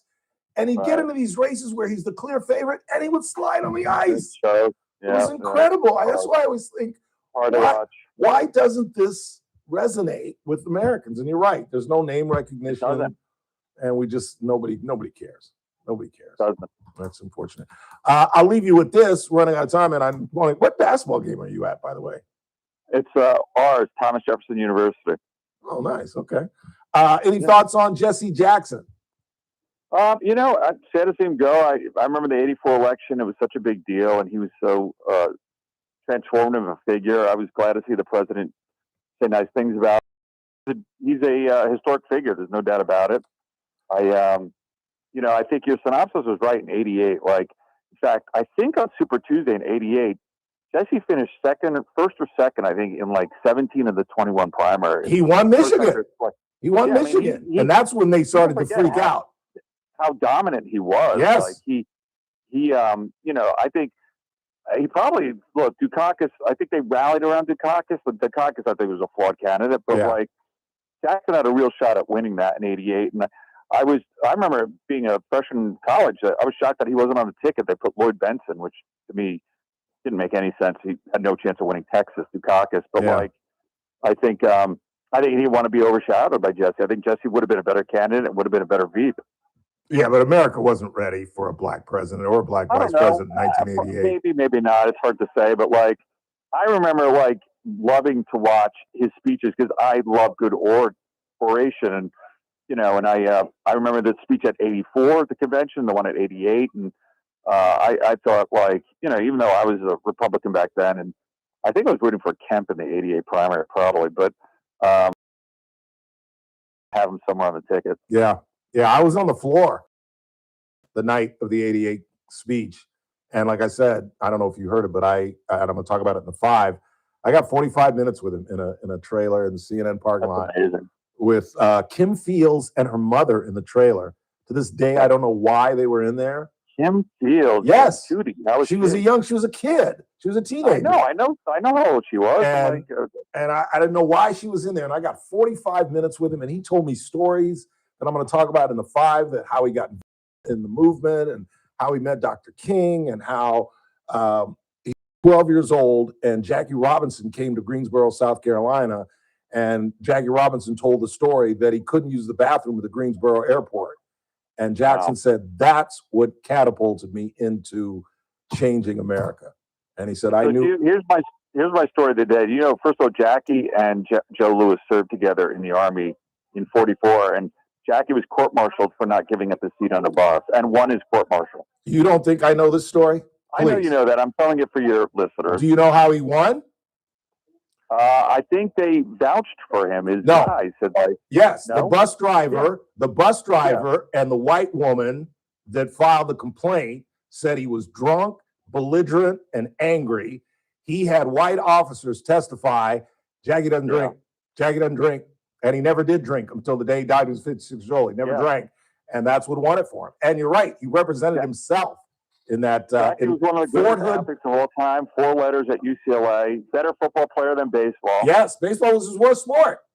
Yeah, I mean, people say basketball and track. And he was already a celebrity when he was in the Army, like Joe Louis. So like he was a known figure. And I look, there's a million reasons to love Jackie Robinson, but like people don't even appreciate the depth of his greatness as far as like an athlete, like legitimately a Bo Jackson, Jim Thorpe, top 5 athlete of all time. Just like physical specimen, great athlete. Track star at UCLA. He led the pack at the Pac-8 in scoring in basketball.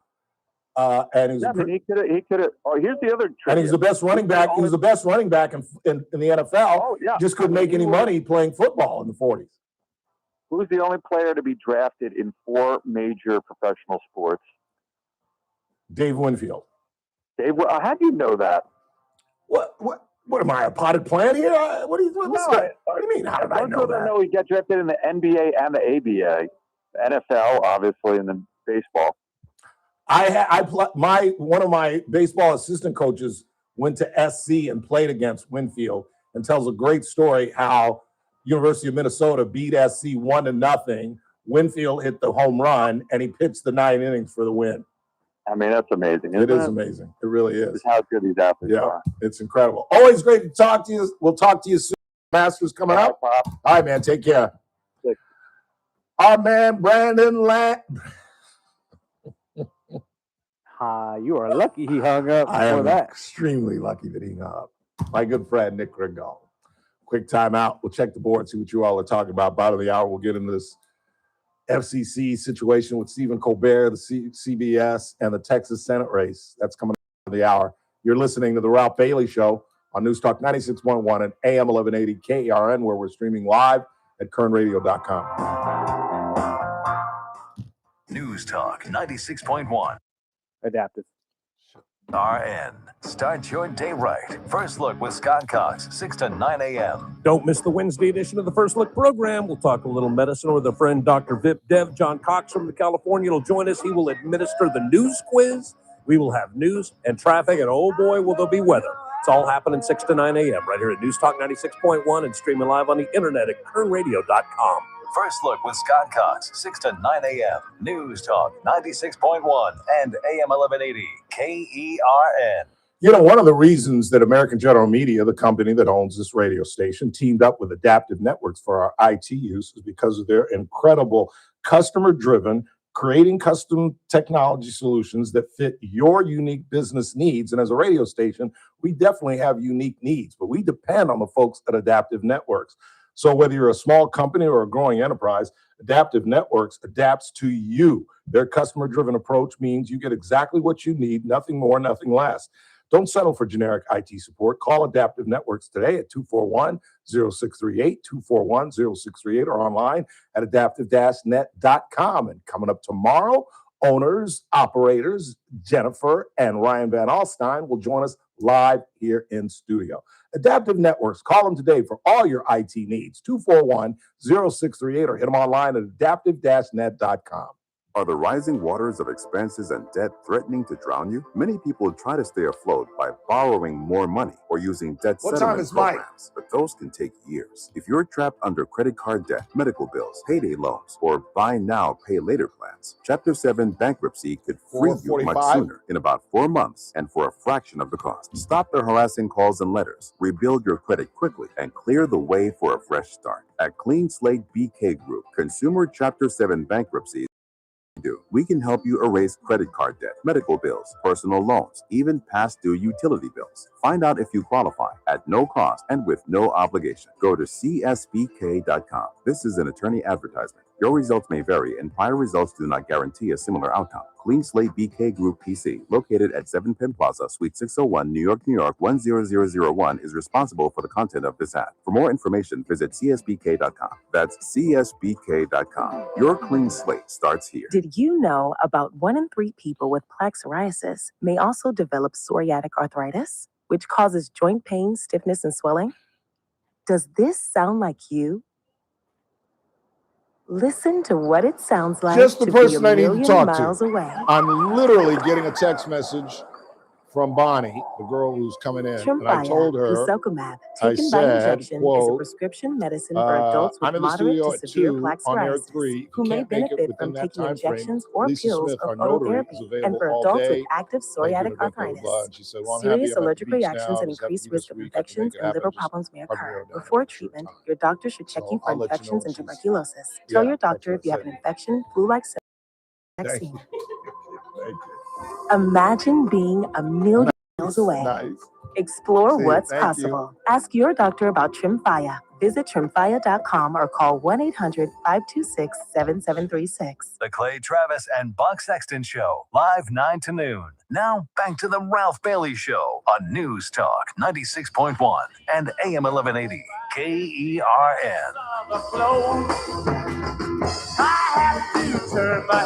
I love when I show up to Genius. I love that. Show up to Genius? We're going. Oh. How'd you know that? What am I? Come on. That was kind of funny. I love that. What's the matter with you? I've been around the block a couple times. Ralph and Harry weren't dummies. They didn't raise a fool. Love that. But yeah, Uncle Dunk, Duncan Anderson, I think was his name, our pitching coach on my baseball team, played at SC and played against Winfield. And I may have the story wrong, but I think that's how the story goes. At Minnesota, he went to the University of Minnesota to Dave Winfield, and he pitched the whole game, and he hit the solo home run. They beat SC 1-0. That was during the Rod Dato years. If you're old, you know Rod Dato is a longtime SC baseball coach, was a living legend at SC. And they had some really, really good baseball teams. I think Fred Lynn played for Ron Dato in the 70s. There are a lot of, I'm blacking out now, but there'll be Major League Baseball players that played at SC during the 70s and the 80s when Dato was dominating the Pac-8. Quick timeout. We'll talk about the Texas Senate primary voting. Early voting started today, but there's a bigger issue that we'll talk about when we come back. Don't go anywhere.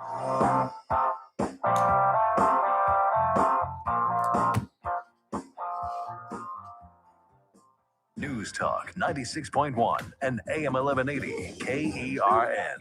I know. I don't want to With do us this, are but I got news. to. I got to. In Washington, I got no steps in Sunday or Monday. Country skiers have been found alive, and 10 others are still missing after an avalanche in Northern California during a winter storm moving through the state.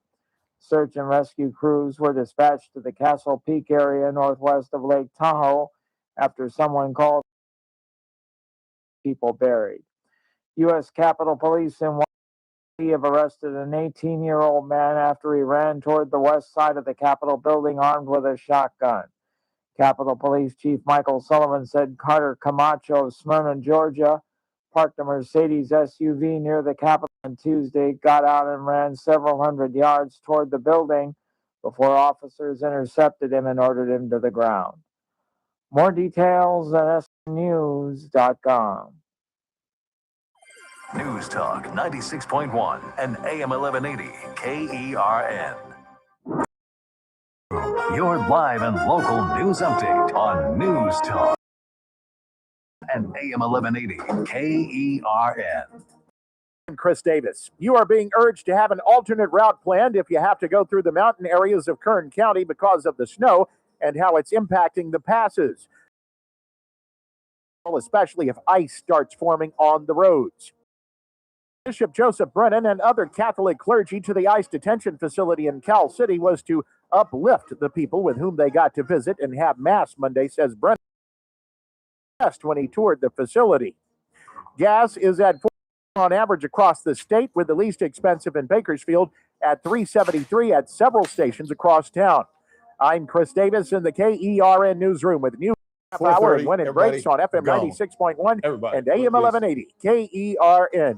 Every business starts with an idea. With smart business buying from Amazon in one familiar place, from office supplies to IT essentials and maintenance tools. Ready to bring your visions to life? Learn how at AmazonBusiness.com. Even if you've given up on your New Year's resolutions, one health habit that's easy to keep is Active Liver from New Nordic. Active Liver protects your liver so you can enjoy life to the fullest. Online at Amazon, in stores at CVS, Walgreens, and now GNC. Why choose a Sleep Number smart bed? Can I make my site softer? Can I make my site firmer? Unbelievable. Can we sleep cooler? Sleep Number does that. Cools up to 8 times. Choose your ideal comfort on either side. Your Sleep Number setting. Enjoy personalized comfort for better sleep night after night. And now, during our President's Day sale, take 50% off our limited edition bed, plus free home delivery with any bed and base. Ends Monday. Only at a Sleep Number store or sleepnumber.com. Wednesday edition, Clay Travis, Buck Sexton show. Ongoing talks with Iran. There was a deadline. Have we reached an agreement there, or could there be more strikes? We will discuss. Plus, another shutdown. Will there be any resolution at all? Does it impact any of us? And we are inching closer to the Texas Senate primary. We'll discuss all that and more Wednesday edition, Clay and Buck. Live 9 to noon. News Talk 96.1 and AM 1180 KERN. You're listening to The Ralph Bailey Show. Catch me weekday morning 6 to 9 a.m. on First Look with Scott Cox, News Talk 96.1 and AM 1180 KERN. Said it raining, not in dawn, all over the world. Talked to my mother this morning, and she said she's been sequestered in her condo since what's today, Tuesday? Since Sunday. Ooh. She said the streets are flooded. LA was a nightmare. I don't know if they got more rain than we did, obviously, but there were, so then I looked and I was watching some videos on Reels, and cars just stuck. Why in the world you see a pool of water that you would try to go through that in a car, particularly in the 21st century, where everything is computerized?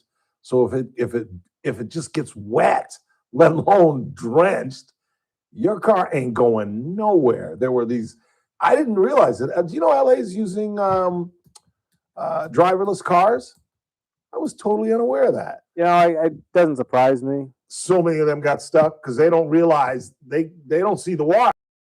They don't give a damn. They got a route. If it's down Wilshire Boulevard flooded, they're going down Wilshire Boulevard. And this is an era that I did not expect.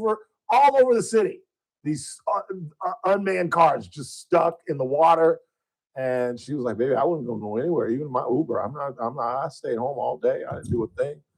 And I was like, oh, that's too bad, Mom. 842-5376, 842-KERN. It's kind of, I don't know if you heard the promo for Clay and Buck, but they're going to talk about the Texas primary tomorrow. We're going to talk about it right now.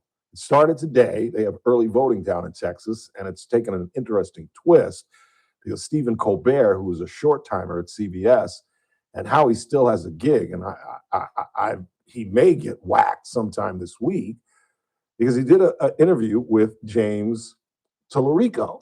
He is vying for the Democratic Senate seat in Texas. And when I say the seat, meaning as we used to, Texas has a Democratic primary and a Republican primary. We used to have that. Now, whatever it is, it's the two top vote getters. Doesn't matter what party they're from. And so he is being challenged by Jasmine Crockett. Crockett is beating him 38-31. Thank you, Jesus. Because as Republicans, we want Jasmine Crockett on that ticket. We want either John Cornyn, who is the incumbent, who is losing to the Attorney General, Ken Paxton. Either one of them would destroy Crockett. She is an absolute cartoon character and a joke and a fake Texan. She's not even from Texas.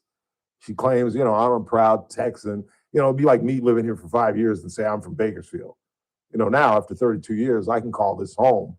But 5 years coming out of LA and me trying to run for office and say that I'm a Bakersfieldian, no, you're not. You just moved here 5 years ago. And I think she's lived in Texas longer than that, but she didn't grow up in Texas. She's not a Texas girl. She didn't even go to school. I don't think she went to school in Texas. But we want her on that ticket. But this is why the equal time provision is so important, because CBS said, we're not going to do this. Because remember, they just got in trouble with Trump, where they had to pay him $16 million. So their legal team is like paranoid, as well they should be, because the FCC, and this is a horrible thing, is really applying the equal time provision. Now, why would I say, even though I'm advocating it for this Texas race, because I want to see Jasmine Crockett win, why would I say it's unfortunate that the Trump administration is going after this? Because what do you think is going to happen if a Democrat gets in 28 or 32 or 36? They're going to start applying it. And that impacts us. Now, it doesn't impact us, meaning AGM or the JR show or the Ralph Bailey show, because we adhere to it anyway. I adhere to it just as a journalist, to be fair. In other words, if you don't know what I'm talking about, the equal time provision is, and Randy and JR are running for city council, and I interview Chris Burdick. Now I have to interview Randy and JR. I have to, by FCC rules. Equal time provision. Nobody's monitoring us. We could interview Valadeo and not interview Jasmine Baines, and we're not going to get fined. But as a journalist, I feel it's my responsibility to do that, to provide the equal voice. Well, if they're going to go after talk shows and shows like The View, which never has a Republican on, and if they do, it's a former Republican like Marjorie Taylor Greene, who they would have never had on prior to her break with MAGA. They would have never had her on. But they've had her on twice inside the last 3 months. So now that they're going to apply that, because The View falls under the umbrella of news. And so the Trump administration is saying it applies to you all. The reason it's bad for the radio industry is because, I don't know if you're aware of this, but even in a state like California, conservative radio dominates, absolutely dominates. Even in blue states, conservative radio absolutely dominates. And if they come after us, they're going to have to be some changes. Us meaning radio personalities, they're going to have to be some changes in how people do radio. But this is significant because, again, she's leading 38-31. And I guarantee you, James Tellerico is going to win that seat.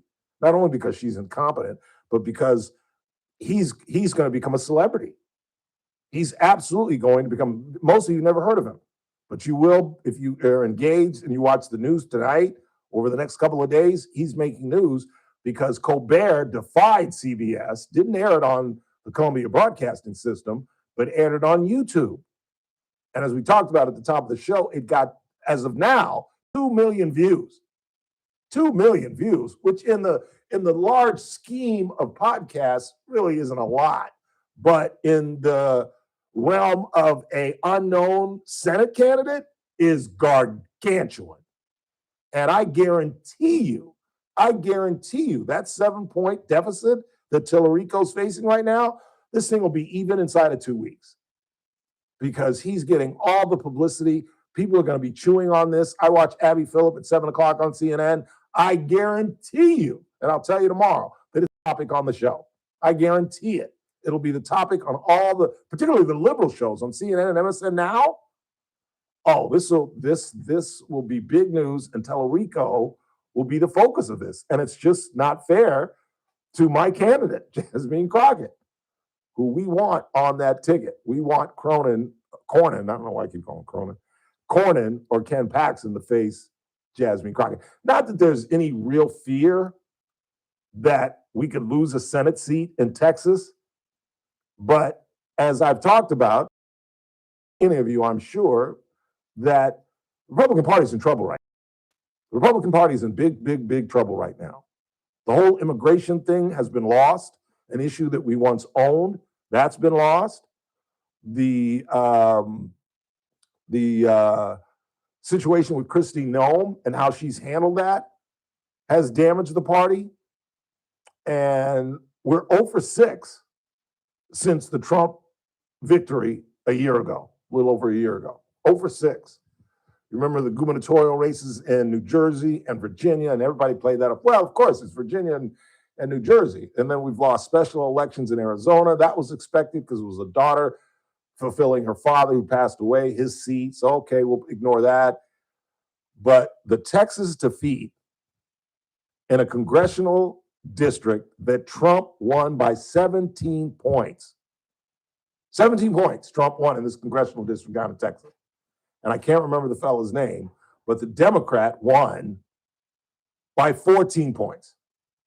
In other words, it's a 31-point swing. And if you don't think Republicans in Texas are shaking in their boots that one of these candidates could screw around and flip Texas, you're a little more cocky than you should be. We should be concerned about this. We really should be. No, I don't think there's a chance. There's a chance. I was about to say chance in hell. There's a chance, but there's always a chance, particularly on the roll that the Democrats are on right now.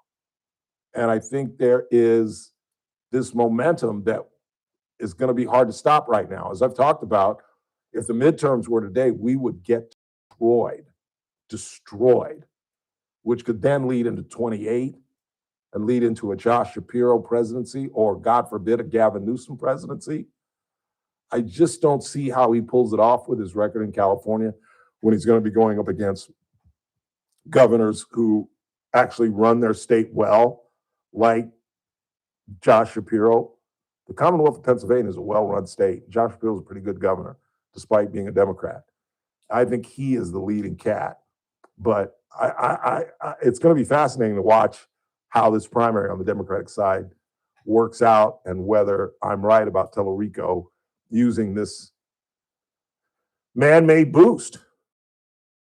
He just absolutely got involved in a race and defied the legal team at CBS. And if he has a job on Friday, I'll be surprised. Not shocked, but a little bit surprised. Because how you defy your management and the legal team?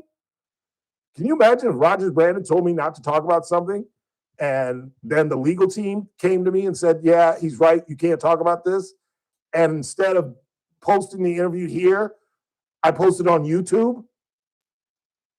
I'd have my job for another 12 minutes. But Colbert, who's a short timer, he's leaving I guess at the end of the year, defied CBS, defied their legal team, and has created a huge story. And again, as I said, if he has a job by Friday, I don't see how CBS puts up with this. I really don't. Because again, they're paranoid as hell after having to pay the Trump administration $16 million. I think it was over the 60 Minutes interview with Kamala Harris, where they edited that interview and made her look smarter than she actually is. Because remember, I've come to the conclusion now, despite her being AG of the state of California, despite being San Francisco's DA, despite being a United States Senator, despite being a vice president, she's really not that bright. She's really not. And I thought AOC was bright. We're going to get into that after the break. But I'm beginning to think that former bartender is a former bartender who can speak well, because that's what bartenders have to do. They have to be your best friend for an hour, hour and a half. But she's really not that bright. And I'll show you how and why when we come back. It's the Ralph Bailey Show on a Tuesday. Coming up at the top of the hour, I'll tell you about my interview with Jesse Jackson. I've often told you the story about me getting the interview, and how my managing editor took my notes and wrote the story that I was able to, get the interview, first of all, which I thought was going to be an impossibility, and then sat down with this man for 45 minutes.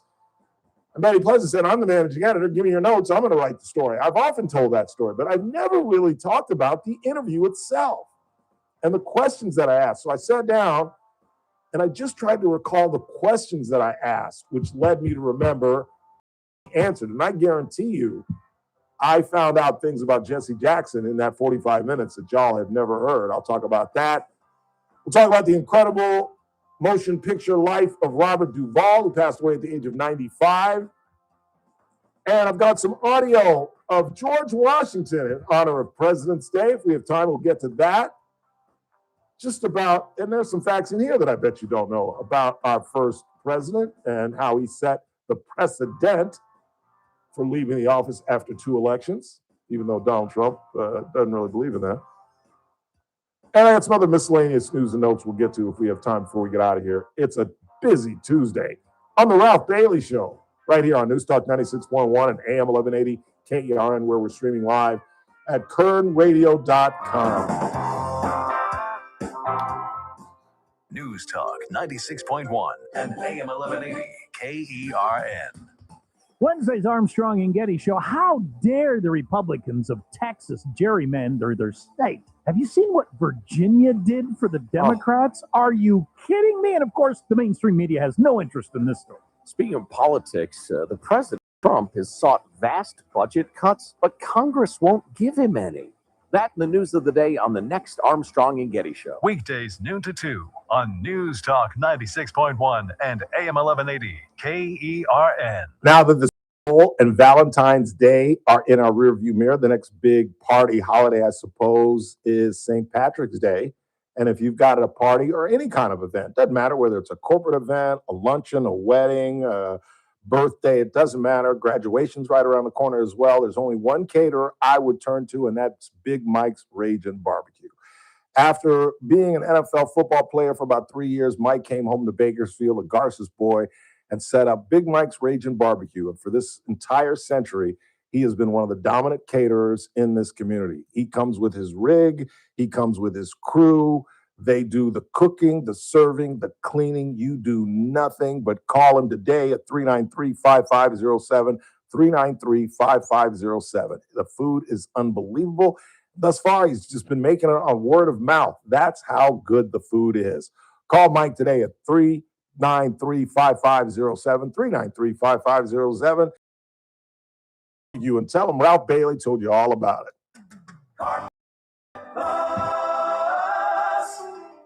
Every day is sale day. No one can beat us, no one can touch us.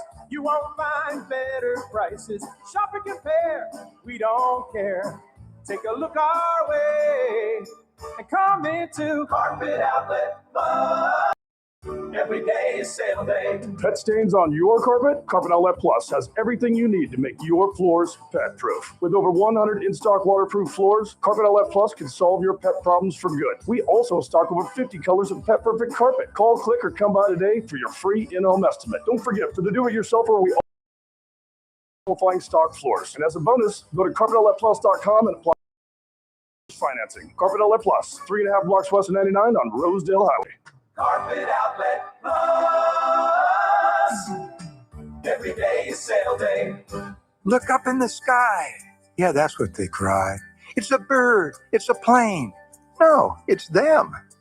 It's Paul Sheldon's team, that well-oiled machine of Christine, Kelly. Okay, not superpowers, but still thousands of hours deciphering Medicare's whims, fighting the good fight, learning what works right. Christine, Kelly, and Lynn. So it might seem old-fashioned, but hard work with passion most often gives you the win. And the trio that knows are those Medicare pros, Christine, Kelly, and Lynn. You know, actually to many, they are superheroes. Christine, Kelly, and Lynn. When Medicare matters, our team has the answers. Team Paul Sheldon. 398-22. I'm JR Flores. Catch my show, The JR Show, weekdays at 2 p.m. Now, back to the Ralph Bailey Show on News Talk 96.1. Submarines. We all live in a yellow submarine. Yellow submarine. Yellow submarine. We all live in a yellow yellow submarine, yellow submarine. And our friends are on, many more of them live next door. Live next door. Love this song. It's Ringo. 842-537-6842-KER. So as I mentioned, AOC has all but destroyed any hope she has of being president at this young age, or maybe challenging Governor Huckel for the governorship, or even a Senate try against Chuck Schumer. Those were her three opportunities. I think people are tired of Chuck Schumer. I always thought that was her best shot if she was going to do something. She comes from a very liberal state. She doesn't have to worry about that. But she proved she's the talk of politics over the weekend. Because as I told you when we were leading up to the government shutdown, which is still going on, by the way, it was not going to, I told you Monday, Tuesday of last week that it wasn't going to settle itself, because half of Congress was going to Munich on the security conference on Thursday. And it's interesting to find out who actually went. Mark Kelly, senator from Arizona, Gavin Newsom, AOC, and there was one other presidential hopeful that went as well. That's what it was all about, them trying to broaden their brand internationally. And as I've talked about, it's one thing, county spotlight, state spotlight, but it doesn't compare to the national spotlight, which is, it's like the difference between a flashlight and the sun. But a global spotlight, when you're in Germany and you're talking to the world, and this is what AOC, they asked her about Taiwan and what she would do, or what she thinks we should do if, in fact, Xi, which I believe eventually is going to happen, would blockade Taiwan or put troops on the ground in Taiwan. Because remember, we as a country are committed to putting our boots on the ground if, in fact, China tries to take Taiwan. Here is how, listen to this carefully, how AOC answered this in her best Kamala Harris impersonation. Would and should the U.S. actually commit U.S. troops to defend Taiwan if China were to move? I think that this is such a, I think that this is of course a very long-standing United States, and I think what we are hoping never get to that point. I mean, did that sound like a beauty pageant? That's the first thing that came to my mind. Have you ever seen the clip of the girl who's asked a question and it's like cringe to watch, where she's like, and I think that, how many ahs and ums were in that intro, which is a horrible, and then the answer was ridiculous. I mean, it just absolutely destroyed any chance she has on a national level, because that's going to be the first commercial that anybody that runs against her is going to play. Here's the president on Air Force One talking about AOC's performance. I watched AOC answering questions in Munich. This was not a good look for the United States. I watched Gavin Newsom answering questions in Munich, and this was a bad look for our country. These two people are incompetent. And at least Hillary's competent. She's just struck deranged. She was so deranged. I mean, she is an angry woman. But I watched the other two speaking and answering basic questions. Look, Gavin has destroyed California. And AOC, I never heard her speak very much. And they started answering questions. She had no idea what was happening. She had no idea how to answer, very important questions concerning the world. But you can't answer questions concerning New York City either, because New York City got some problems. Yeah. Did I send you the Venezuelan one as well?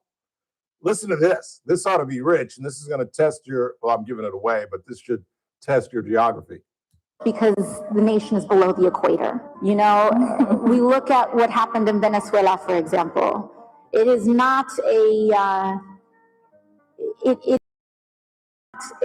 remark on who Maduro was as a leader. He canceled elections. He was an anti-democratic leader. That doesn't mean that we can kidnap a head of state and engage in acts of war just because the nation is below the equator. And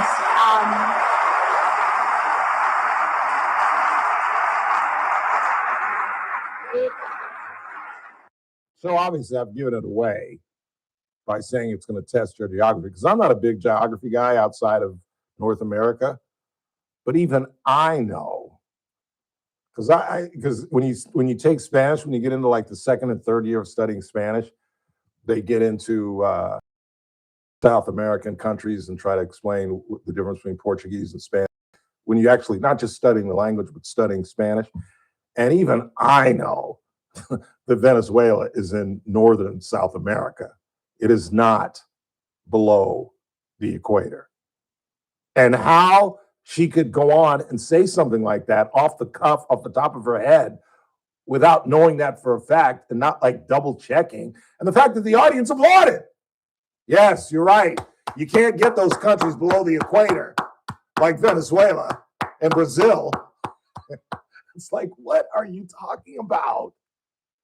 So you put those two together, and that's the greatest political ad in the history of the world. You know what I'm saying? Can't you hear it?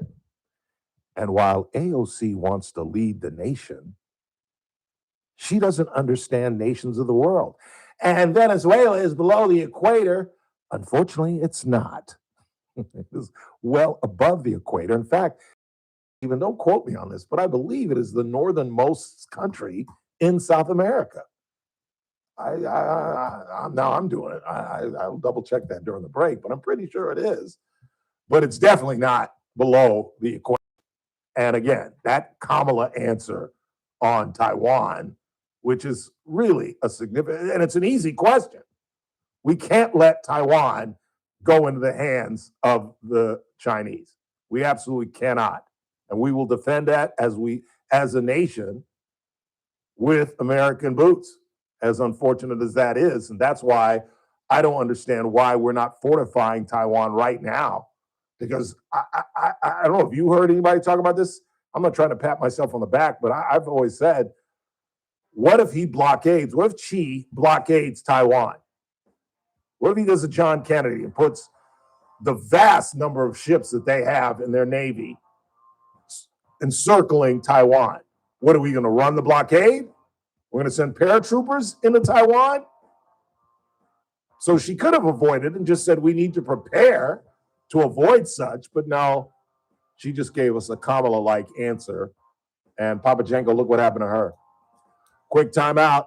I'll tell you about my interview in 1988 with the late Reverend Jesse Jackson. We'll talk about Robert Duvall, and if we have time, got a little clip about the life and times of our first president. That's all coming up on TRBS. Do not go anywhere.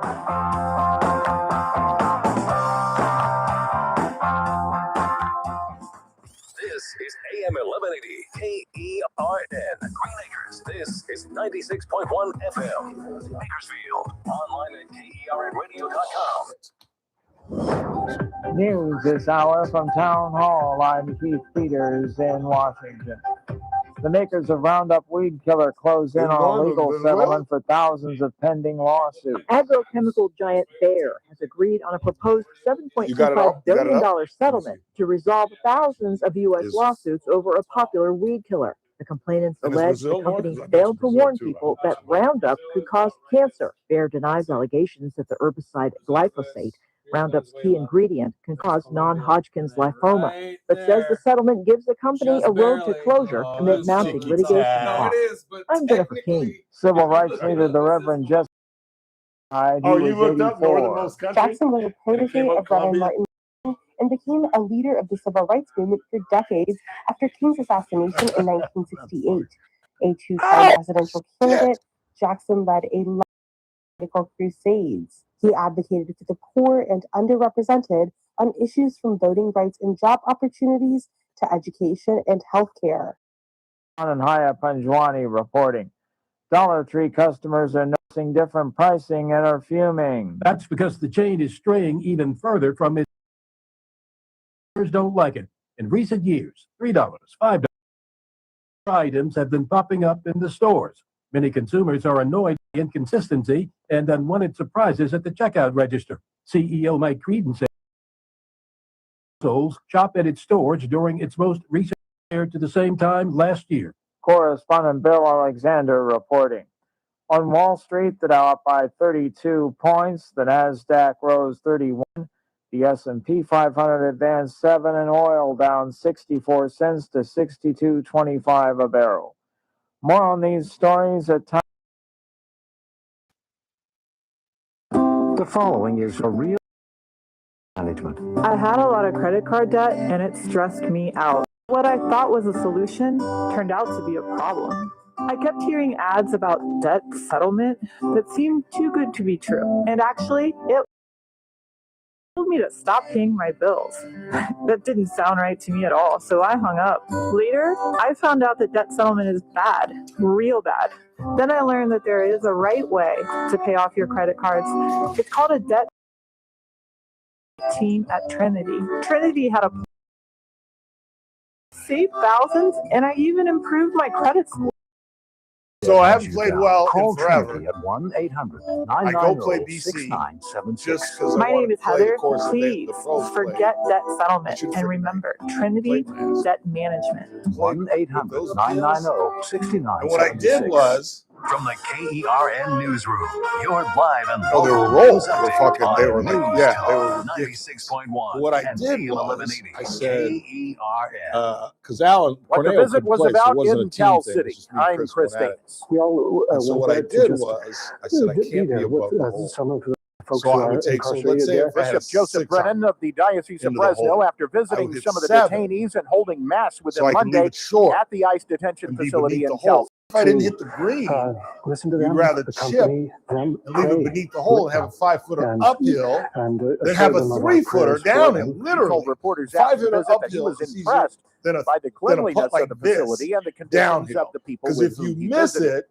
it's gone. You are being Now urged you to got a have an 6-footer alternate coming way to back get where you're uphill. going, just So in that's case all some I of the did all passes in the day. mountain areas have I to be 3-putted closed because of winter 3 weather. That's times on coming the from the front, Highway Patrol and is didn't because 3-putt on the of the back, expected snow levels, and which all the could be pins were below either the back elevations where right some of the or passes up are today front. and I tomorrow. played my fucking CHP ass says off. slow down if Played you're bogey driving in golf. that direction and allow for And the last plenty of time I room was for out there, I think I drivers shot in a front of you. 95. And it You was can much expect easier. to hear about more And I think operations by it's Kern the County team authorities thing. and Bakersfield police to clear Because the last 2 homeless times people I out of played the was railroad me and corridor, Siki versus even though some people have Alan gotten used and to that his area boy. as a place to stay. And Police say our those people are strategy trespassing is, because on Alan used to be railroad good, although property he's not and good. sometimes are in danger when they camp But there.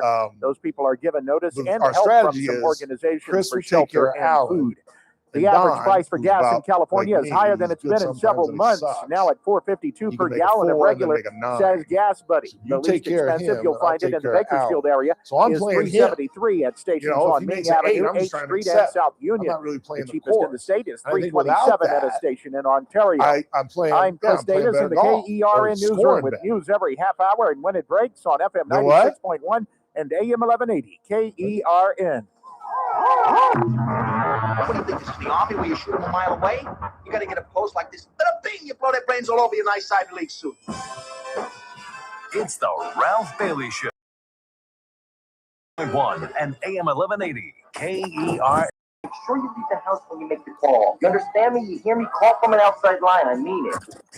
Call in or text to 661-842-KERN. That's 661-842-5376. Listen live at KERNradio.com. Now, the host you've been waiting all day for. Live from the KERN studio, here's Ralph Bailey. Final hour of the broadcast on this Tuesday, 17th day of February. It's the Ralph Bailey Show. News Talk 96.1, AM 1180, KERN. We're streaming live at KERNradio.com. For those subscribing on YouTube, about 200 of you that are watching, we've got about, I don't know, I haven't checked how many subscribers we have. You know how many subscribers we have these days? Like 500, 600, something like that. Something in that area, but I can tell you right now. And we're starting to average about 200 viewers a day, which is a pretty good number. And so for those of you who are subscribing, anybody notice my attire today? Do you know why I'm attired in my Dodger hoodie? Pitchers and catchers? No. Everybody. Everybody is right. in Glendale. Pitchers and catchers showed up last week. That's right. And now everybody is on the club. And Kike just recently. Yes, he did. And I am really psyched about this season because it's the first time in Bailey history, and I'm sure this feeling will change as we get later into the season. I couldn't give a damn if we win the World Championship now. I really couldn't. These guys have given me 2 years of bliss and the greatest World Series that I've ever seen. I used to think it was Boston Yankees or Boston Mets when the Mets were down in the 9th inning by 3 runs with 2 outs. Gary Carter gets a base hit. Kevin Mitchell, who was getting undressed in the clubhouse, they had to call him for him to get redressed and pinch hit. He gets a base hit. Then I think Ray Knight gets a base hit. That scores a run. The ball gets by. Then Mookie comes up. The ball gets by Mookie, or by the catcher. Ray Knight scores. That ties the game. And then it's the famous ground ball by Mookie Wilson. Mookie, not Mookie Betts, but Mookie Wilson, that got under Bill Buckner's glove and scored the winning run, and that led to Game 7, and the Mets won that. I used to think that was the greatest World Series ever, but last year was clearly the best, and I watched 3 of those pivotal games at Casey's Steakhouse. I made a jerk of myself, but I wasn't alone, where the whole restaurant went nuts. I literally was sitting at the bar, or kind of off the bar, actually, at one of the tables, and went running out of the restaurant like this when we got the double play. And I was at someone's home for Game 6 and made another jerk of myself in front of people, where when we got another, because remember, it's 6 and 7, Game 6 and 7 were ended in double plays. Game 6 ended with Kike catching that pop fly and Miggy making that unbelievable short hop to get the double play. And then Game 7 ended with Mookie Wilson, just joking, Mookie Betts having an unassisted double play to our back-to-back World Championship. So I'm just happy to go see Dodger baseball. I'm going to go to a couple of games this year. I talked with my boy Chet, and he's bought some tickets for a couple of games, so we're going to go. And I believe Big Dog is taking me on the 15th. He takes me to one game a year now, and it's on Jack Roosevelt Robinson Day, which is, as Mike knows, is near and dear to my heart. And it's always a fun day. It's always a day game, and that vest that I have, you heard earlier in the show, Teresa Goldner calling me a baby about cold, because I was supposed to play golf Sunday, and I told Mark I was going to come, and I really was going to come because the high was going to be 65, 67 degrees. So I thought 7:30, 8 o'clock won't be that cold. I got up at 7 o'clock and went outside, and I was like, nope, nope, not going outside. But that vest that I have, I bought. It was like I think it was like a 5:30 game. Maybe it was a night game. And I was in this. I was in like 2 T-shirts and then a long sleeve. So I had 3 T-shirts on and this. And I thought this hoodie, this Dodger hoodie, I thought that would get me through the night. And it was like 54 degrees. And I was so cold, I went and bought that vest. You see me in that black vest. If you haven't, go to YouTube and you can just scroll through and you'll see still pictures of me in that vest. That thing cost me $240. And that ain't a $240 vest, but that's how cold I was. And that's why I didn't play golf on Sunday. I can't do cold, not at this age. Maybe when I was younger, I could deal with it. I'd rather be hot than cold. What's your take on that? You'd rather be cold than hot? I'd rather be cold than hot, yeah. See, you'd rather be cold than hot. See, I'd rather be hot than cold, because hot, you can take care of. Cold, like if it's hot, go jump in a cool bath. Go take a cold shower. Sure, but my argument to that is if you're cold, you can just put on a blanket. Yeah, but it's still a fight, and you still got to get out of bed. You see, you know what I'm saying? Yeah. And my PG&E bill is higher in the winter than it is during the summer. True. You know, and I maybe for you, I don't really run my heater, so that kind of balances out for me. But I do. I try to turn it off before I go to bed, but I forget, and then I wake up. See, I hear that's worse though. What? turning it on and off is actually worse. Yeah, that's what.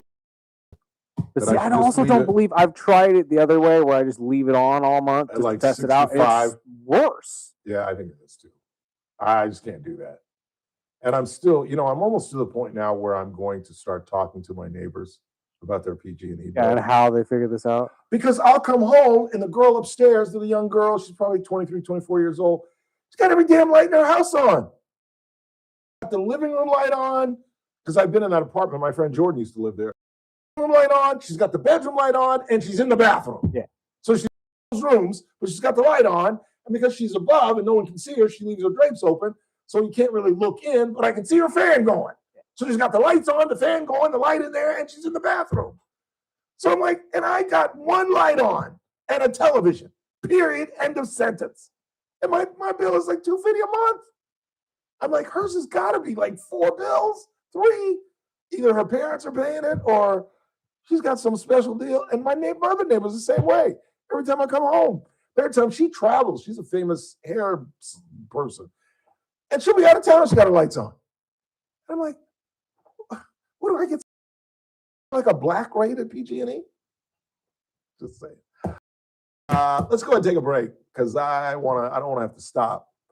Talk about Jesse Jackson, the life and times, and I'll tell you my experience with the man, as I have talked about constantly during the show.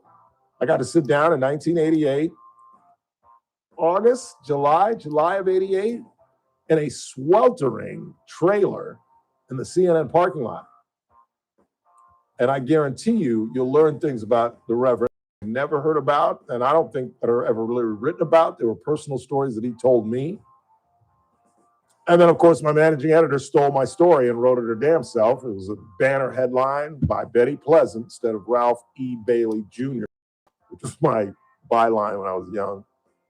I want everybody who knew me know, it could be another Ralph Bailey. No, it's me, Ralph E. Bailey Jr. Quick time out. We're coming right back. Talk about Robert Duvall, and we've got time to hear from George Washington about the life and times of our first president. That's all coming up right here on the Ralph Bailey Show on News Talk 96.1 at AM 1180 KERN. We're streaming live at kernradio.com. Look at LA. Look at LA. News Talk 96.1 and AM 1180 KERN. You missed the JR Show. Weekday. KC right here. Look. Damn. Flooded. Crazy. You got KC right now. All right. Let's just all agree that there's many different roads, but different people dealing with homelessness and living on the streets to get them. Right, I agree with you. As long as we can start there, then I think we can start to make a bigger difference. Weekdays at 2 p.m. News Talk 96.1 and AM 1180 KERN. I know many of you were at KC Steakhouse over the weekend. What other restaurant would you go to for Valentine's Day? It's best ambiance in Kern County, as you all voted in the Bakersfield, Californian poll. And not only that, but best steakhouse in Kern County. That's a no-brainer. But if you tried out the Stockyard, you often hear me talk about this, the speakeasy-like bar right next door. It's a great way to end the night, or you can have dinner in there. And Cassie has built a beautiful banquet room that is separate from the bar, so you can have election night parties. I know that's how Kathy Abernathy uses it. Graduation parties, whatever the event is, it's a great venue. Or before or after having dinner in the main restaurant, you can go and have one of the craft cocktails, or just have dinner in the Stockyard. There's a young woman by the name of Lottie that plays an acoustic guitar, providing live music on Thursdays, Fridays, and Saturday nights. And of course, Jimmy and providing live music Tuesday through Saturday in the main restaurant.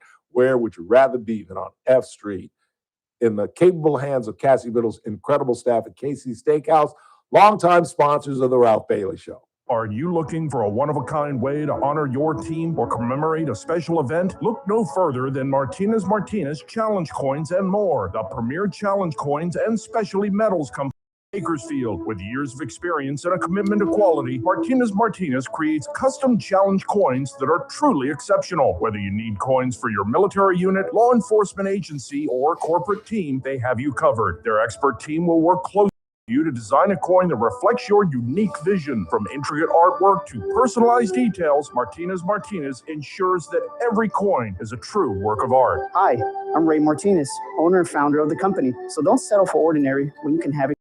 Contact Martinez Challenge Coins and more today and let them bring your vision to life. Visit their website at martinez-martinezllc.com or call 661-304-9589. Martinez Coins and more, where excellence meets craftsmanship.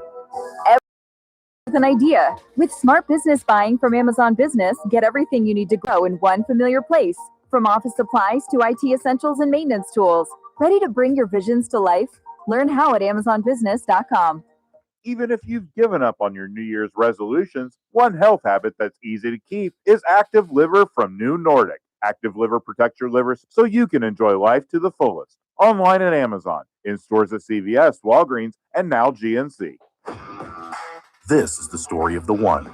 As the purchasing manager at a manufacturing plant, she knows the only thing more important than having the right safety gear is having it there when you need it. That's why she partners with Grainger for auto reordering, so her team members can count on her to have cut-resistant gloves on hand, and each shift can run safely and efficiently. Call 1-800-GRAINGER, click Grainger.com, or just Wind stop side by. is blowing north. Grainger, for the ones that always who get it indicates done. a storm. The Armstrong and Notice Getty that? Show, weekdays noon to 2. That on always News indicates a Talk storm. 96.1 and AM 1180 KERN. Now back to the Ralph Bailey Show. Oh, you don't need that because I'm going to ramble. This is a Black History Month moment, though, but there's it's a larger story because I'm going to tell you how I got the job at the Sentinel, what led to me covering the 88 convention, blah, blah, blah, blah, blah. And that's where it begins, me getting the job at the LA Sentinel. I'm not going to tell you the entire story. Many of you have heard it thousands of times, but I never even thought of applying as a staff writer because the only clips I had from the Hilton Head Island packet, and they weren't really serious stories. I had a real estate story. I did a bunch of feature stuff as an intern. I was 19 years old, and they were the only clips I had. I had never really worked for a big newspaper, so I applied as a copy editor. And there wasn't even a job open copy editor. The Sentinel is, in the 20s, it's changed post Rodney King and O.J. Simpson. It's become a fairly prominent Black newspaper in LA. But when I was there in the 80s, it was kind of a, I don't know how to describe it. It was kind of it was a thing that Black folks used for social purposes, because the big feature of the LA Sentinels, this is right when USA Today started doing color, which was a gargantuan fork in the road for journalism. A lot of people banned it or didn't panned it, bagged on it, saying that this will never last, that the newspaper should be in black and white. But quite naturally, it took the newspaper industry by storm. And what the newspaper, there was one by the name of Gertrude Gibson, who was really good friends with Marla Gibbs. And what she would do was, and this was illegal, is we would have a centerpiece that we called, I forget, entertainment section, whatever. But it was a 2-page deal. And if your daughter debutante, which are huge in LA, both my sisters had debutante balls. It's like quinceañeras for Latinos, but for Black folks, it's the debutante. And I think that's a Southern, like I say always, I attribute things to the Black community that are really Southern things, but my exposure to it in the South was always Black folks, so I assume it's a Black thing, but I think that's a Southern thing, the big debutante, whether you're white or Black.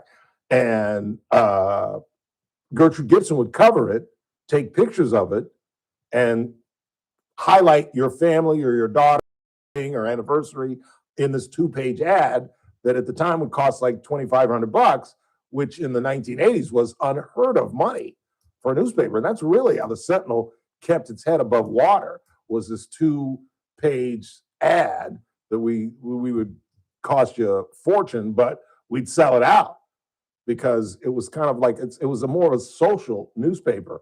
And so I grew up with it in my home. My mother read it every week, and it was horribly copy edited. It was just errors. And so I went in and I marked up the front page. It had like 7 errors. And I waited all day to meet Margie Sturgis and essentially, It's a long story that I've told 100 times, but eventually she gave me the gig. She looked at the thing and she said, can you start on Monday? I think it was a Wednesday. She said, can you start on Monday? Come see HR. I ran home to my uncle and told him, and he asked me how much money I was making. I said, I have no idea. I didn't even ask. I was just so happy.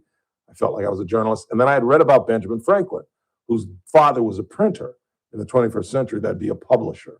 And he used his oldest son to help him, but they wouldn't let Ben get involved. He was 14 years old, and they didn't know they had Ben Franklin in their house.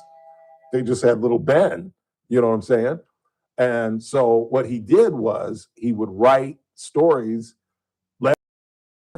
under a pseudonym, and he always used women's names. Sarah Goodyear or Sarah B. Good, I think, was one of the pen names that he would use. So I figured I'd do that. And I did. And long story short, I used Sadie Mae Green, my grandmother's maiden name, and they were raving about this. And I finally confessed, I've been writing these. And they were like, BS. And I said, pick one of them up. And I said, start the paragraph. And they would start, and Margie read the first sentence, and I would complete it by memory. And they were like, damn. And then it became like an issue, like, do we fire this guy or do we make him a staff writer? And they made me a staff writer. And I eventually became the senior political reporter. And in 1988, because I'd gone to Morehouse and lived in Atlanta for 4 years, and because I was the political reporter, Betty Pleasant took me to Atlanta with her. And I had a friend named Mike Davis, who was Maxine Waters. Did you ever find out when Maxine Waters first got into Congress? 91. 91. So she was still a city council member at the time, but she was obviously going to the convention, and Davis was going. And he said, I might have something for you. Keep calling me when you're in Atlanta. And I said, all right. And he was friends with Jesse's people. And he said, can you be at CNN at 2:15? I said, why? Who you got? And he said, I got Jesse Jackson. I said, get out of here.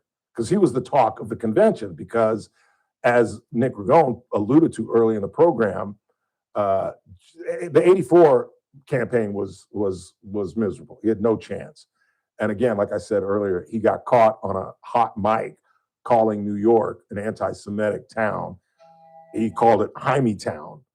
And that destroyed the 84 bid. And then he came back in 88, where he doubled the black vote and tripled the white vote. I believe he won 2 or 3 primaries. I know he won Michigan. And so he was a factor. He went to Atlanta with like 400 delegates, meaning that had he walked out and pulled his delegates, Michael Dukakis was not going to get to 1190. So they had to deal with Jesse. So this was going to be a fascinating interview. And for 45 minutes, I sat down with him. And as I told you earlier, I asked him how he first got involved with the civil rights movement. And he told me the story of him growing up in Greensboro, and Jackie Robinson, who, as Nick Ragone also mentioned, was by that time, if he was born in 41, this is 1953, he was a legend. He was coming to the end of his career. He'd retire, I think, at 56. And he came to Greensboro to talk to a school, and he couldn't use the bathroom at the Greensboro airport, despite the fact that he was Jackie Roosevelt Robinson, rookie of the year in 47, would lead the Dodgers to their first championship in Brooklyn in 55. He was he was as famous as it gets, and yet he couldn't use the bathroom at the airport. And Jackson told me that that's what catapulted him into getting involved with the civil rights movement. And then there was another issue that he told me about, where he initially went to school. You know, he's a great athlete. He lettered at the University of Illinois at Champaign-Urbana in football, basketball, and baseball. He was 6'2" and $190. He was a really, really good athlete.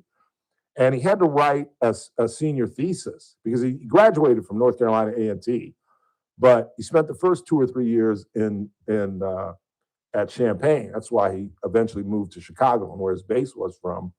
And he came home to Greensboro to do some research on his thesis. And he went to the public library, and they were going to arrest him for trespassing. And obviously that just tore him up. That he couldn't even work on his thesis in his hometown because the library was segregated, and the black library didn't have the books that he needed. So he said, I'll fix this. And a year later, he came back with 7 of his friends, and they just went in and sat down and refused to leave. They got arrested. They sued. They became known as the Greensboro Eight. And they absolutely, those 8 men, led by a young Jesse Jackson, desegregated that library in Greensboro by himself. And I think that was what inspired him to boycott and protest.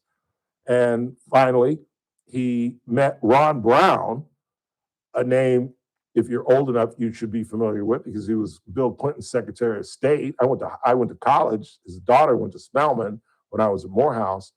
He died in a plane crash, but that's a whole nother story because they found a bullet hole in his skull. And it's just another death that surrounded the Clintons that was kind of funky, along with Vince Foster and other people that surrounded the Clintons that would die mysteriously. Vince Foster died of suicide in a park. Like, who leaves their home and drives to a park to shoot themselves in the head? You know what I'm saying? But nevertheless, Jackson was a force. He truly was. And here's an interesting thing that I learned just reading about him this morning. I didn't know this, that he was caught in 2008. They were talking about, Abby Phillip was talking about how he had tears in his eyes the night that Barack Obama got elected. And I jokingly have said, yeah, because he was jealous. He always thought that should be me. And I was proven right, because in 2008, he was caught on a hot mic destroying Obama, predicting that he's going to be a horrible president, that he's all looks and oratory, but he's not of substance, never been elected. He's been a senator for 10 minutes. So there was some animosity. And if you noticed, the Obama family, Michelle and Barack, gave a very terse statement, just basically saying, I stand on his shoulders. But they didn't say Jesse was, they didn't really give many compliments, because there was some tension between the two. But I'm leaving out a lot because I didn't really study my notes. I took a ton of notes on him. But, here's something fascinating that you have to know. And this is why I'm confused. I can't figure out whether Donald Trump is a true racist, or does he play a racist for his MAGA base? Because obviously all of his MAGA base is not racist. But most white, if not all white racists and white supremacists are part of MAGA. Would you not agree with that? They ain't Democrats, and they ain't voting for whoever's going up against Trump. It's like what we used to say about Muslims. All Muslims are not terrorists, but all terrorists are Muslims. We can't say that anymore, but that's what we used to say. And that's true about Trump. But I think the more I dug into this, the more I began, he plays the racist, because he was pals with Jesse Jackson, invited Jackson to a boxing match when he was up in Atlantic City, gave him a tour of a casino. You say, well, that's not enough, Ralph. You're right. Jackson started an enterprise to diversify Wall Street. Do you know who his biggest partner was? Donald J. Trump. When he was not involved, this is in the 20th century, wasn't thinking about being president. A racist doesn't do that. A racist doesn't help with diversity. A racist doesn't hang out with black folks, let alone help him put forward black folks. I'm telling you, Trump ain't a racist, but he loves playing it to solidify his base, thus the 8 thing with the Obamas. But I never really thought he was a racist. Quick timeout. We're coming right back. Final half hour. Don't go anywhere.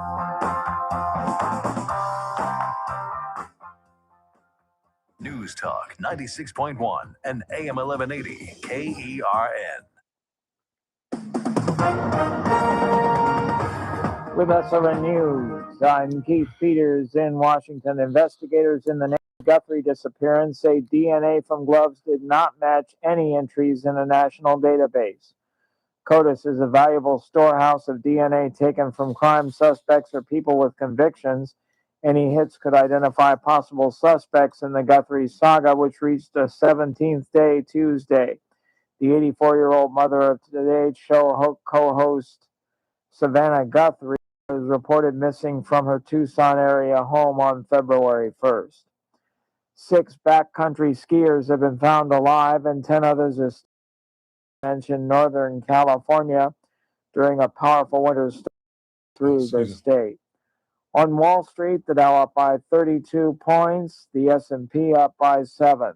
This is SRN News. News Talk 96.1 and AM 1180 RN. From the KERN Newsroom, your live and local news update on News Talk 96.1 and AM 1180 KERN. The mountain passes could be especially dangerous today and below the elevation of the passes. The Highway Patrol says to form on the roads, and they're asking you to plan by having a route if you have to go that way. Copper theft is being targeted by state lawmakers who have proposed a bill that would set up a database for copper thieves to help police better understand where theft rings are operating. Farms in Kern County have suffered financially because of theft. Bakersfield police say homeless people are putting themselves in danger and trespassing on railroad property by camping in the railroad corridor. And you can expect to keep hearing about sweeps to move people out of that area. I'm Chris Davis in the KERN Newsroom with news every half hour and when it breaks on FM 96.1 and AM 1180 KERN. King Door Company continues to set the standard in the garage door industry. And Apocalypse Now. That's why I said, I'll remember. Jesus Christ. Any other ones? No. Well, let me check. Put Secondhand Lions in there. I love that movie. What? Secondhand Lions. Did you ever watch that one? Uh-uh. Oh, you need to watch that movie. Oh, yeah? It was back in 2003. It's him and Michael Caine. Really? What's it called? Secondhand Lions. I have never even heard of that. It's him, Michael Caine, and Haley Joel Osment. All right, bring that up. Yeah, it's a fantastic movie. the latest teaching aids, including working garage doors to simulate any installation, repair, or technique. Your garage door is a very important part of the safety, security, and look of your home. So don't trust it to anyone but King Door Company. Call them today at 397-2744. Stop by the showroom at 7450 District Boulevard or check them out online at kingdoor.com. King Door Company, your company with the pride of a lion. We've all been there, sleepless nights, wondering if your business's security service is really protecting what matters. At Bay Alarm, we can put your security in security bed. Our advanced technology and personalized support ensure you can rest easy knowing we're here for you. BayAlarm.com. Start your day right. First Look with Scott Cox, 6 to 9 a.m. Don't miss the Wednesday edition of the First Look program. We'll talk a little medicine with a friend, Dr. Vip. John Cox from California will join us. He will administer the news quiz. We will have news and traffic, and oh boy, will there be weather. It's all happening 6 to 9 a.m. right here at News Talk 96.1 and streaming live on the internet at kernradio.com. First Look with Scott Cox, News Talk 96.1 and AM 1180 K. Daily Show on News Talk 96.1 and AM KERN. To the Hotel California. Such a lovely place. Our second storm is moving in. Our windsock is blowing to the north. That always tells me, because it never blows north. That tells me there's a storm. Isn't it a trip when you can actually watch the clouds move? I don't know why. That always trips me out. When you can, I mean, you can visually see them moving. Yeah, if you actually sit there and Just look sit there and long- watch, and they're like, they're moving. And it's moving northeast. So it's coming. It's on its way. More rain expected. But not like LA got, man. LA was underwater for like restaurants that had to close because the water was seeping into their businesses. It was crazy. I didn't even realize it. My mom told me about it, and I started looking online and saw nothing but videos of just, street places, al fresco, forget about it.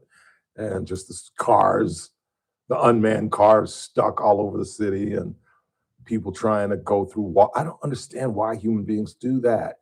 You see a puddle of water, go the other way. Go the other way. Don't ever, and the craziest thing, I saw one video where there was a car stuck in the puddle, and yet people were still trying to get through. Like, doesn't that guy's car tell you something? They don't care. They don't care. They went through it. Meantime, the other big loss of the weekend was Robert Duvall. Not a big loss. The man was damn near 100 years old. I never understand why we grieve. I understand the loss, but I mean, hell, do you really want to go much further than that? I don't want to be 100 years old. I really don't. 95 is a hell of a run, though. That's a hell of a run. And for an actor, listen to this resume. He started in a speechless role in one of my all-time favorite movies that's based on my all-time favorite book outside of the Bible, and that's Harper Lee's To Kill a Mockingbird. He played Boo Reedley, who does not speak and is this offbeat character that lives down the street from Scout and, oh Lord, what was Scout's brother's name? I can't remember. But it's the names that Demi Moore and Bruce Willis named their children. But he lived down the street from Gregory Peck in the movie and the family. And he plays this spooky character who is actually turns out to be a very lovable man. Doesn't speak a word. But check this resume out. Jim, yeah. To Kill a Mockingbird got him started. And this is in no sequential order. The obvious, Godfathers 1 and 2. The Great Santini, which is very close to being my favorite Robert Duvall movie for several reasons. Just a great picture. And it's set in Beaufort, South Carolina. He's a Army flyer stationed at Parris Island, the famous Marine base, in just about 10 minutes outside of Beaufort. And it's just a great picture. On television, he was in Lonesome Dove, which I think is one of the greatest Westerns ever with Tommy Lee Jones. He played Bill Kilgore. You're probably not familiar with the name, but I know you know the role. Smells Like Victory, that classic scene. I should have had you pull that audio up. I love the smell of napalm in the morning. Smells Like Victory. That was his role in Apocalypse Now. He played in Network, a great journalism movie about television, where he's the head of the station and makes some crazy decisions. He was in Tender Mercies, for which he won a Academy Award. If you've not seen that film, I strongly suggest you see it. He plays a washed-up country singer who's down on his luck. He's kind of a recovering drunk, and he meets this young woman, and that's, as they say in Hollywood, where the hijinks begins. You may forget that he was Lucky Ned Pepper in True Grit, the original True Grit with John Wayne and Glenn Campbell. And here's one I bet you don't remember. He was in MASH. He plays Frank Burns in MASH. And they set him up, unlike the series, they set him up where he's crazy and he gets taken off in a straitjacket about how. But yeah, he played Frank Burns in the original MASH. The Conversation, another Francis Ford Coppola film. He's great in that. Gene Hackman starred in that, who he was great friends with. In fact, he was roommates with Dustin Hoffman and Gene Hackman when they were young, starving wannabe actors in New York City when they were young. Have you ever seen The Paper, which is a great Michael Keaton, Marissa Tomei, Robert Duvall, George Costanza? Who's George Costanza? George Costanza from Seinfeld. I don't know. Jason something. Anyway, doesn't matter. I can't remember. Doesn't matter. George Costanza plays in that film as well. It's a great cast. It's a really good newspaper movie. He plays the managing editor. He was in The Natural. Bet you didn't remember that. He plays the sports reporter who had met Redford when he was young, but couldn't remember it, and it bugs him throughout the whole movie. And he just is a great role. Max something, I can't remember. Have you ever seen Open Range? A great Western with Kevin Costner. It's a great picture. I bet you probably didn't see Colors. It was a gang movie. He and Sean Penn play cops trying to, run roughshod over gang activity in South Central. And it's a pretty good film. And that's all I got. But Chris has got a movie that I had never even heard of. Yeah, Secondhand Lions. Never even heard of that. Oh, I loved this movie growing up. It came out in like 2003. It's him, Michael Caine, and Haley Joel Osment.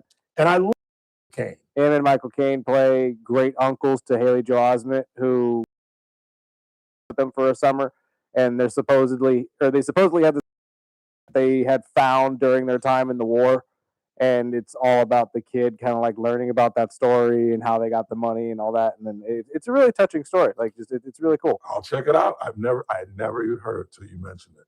But yeah, this guy was not. I can't remember a bad movie this guy was in. I certainly never remember a bad performance. The greatest compliment he got, and they said this was Tracy, is you never caught him acting. And the thing that always amazed me about him and Jack Nicholson and And it used to be my critique of Tom Hanks that for a little while, and he got away from it later in his career, but Tom Hanks always played Tom Hanks. You know what I'm saying? He always played the nice guy who ended up being the nice guy. And then I respect, he had a great performance as Sully, where he dyed his hair white and played the captain of the ship that landed on the Hudson. And he's played some other different roles, but it just always seemed like the castaway. That was Tom Hanks, who gets stranded on an island. You know what I'm saying? The Bachelor Party, which is a classic young picture when he was just getting started. I was just a young Tom Hanks acting a fool. You know, and the thing about Duvall is he'd be like different human beings. You know what I'm saying? Like you can't compare his role as consigliere in Godfather and him as this broken down, half-shaven, crusty, long-haired, dried-up country singer in Tender Mercies. You would think it was two different human beings. And then in Great Santini, he like buffed up because he's supposed to be an army pilot. And he combed his hair differently. He did like the comb over because he was kind of bald, as you guys remember. So he did the comb over, and he's just this horrible, horrible character. But Duvall plays it that you're rooting for him, despite that he's a despicable character in the film. He's an alcoholic, but he's a great pilot, and he keeps it separate. But his personal life, there's a scene where his son, and it's the kid who played the caddy in Caddyshack, Michael something, but doesn't matter. And he's playing in a basketball game, and his son gets fouled hard and knocked to the ground. And he's so drunk, he's telling his son, you better knock him down back or you're not coming home. And he makes a fool of himself. I mean, he's a horrible, horrible character.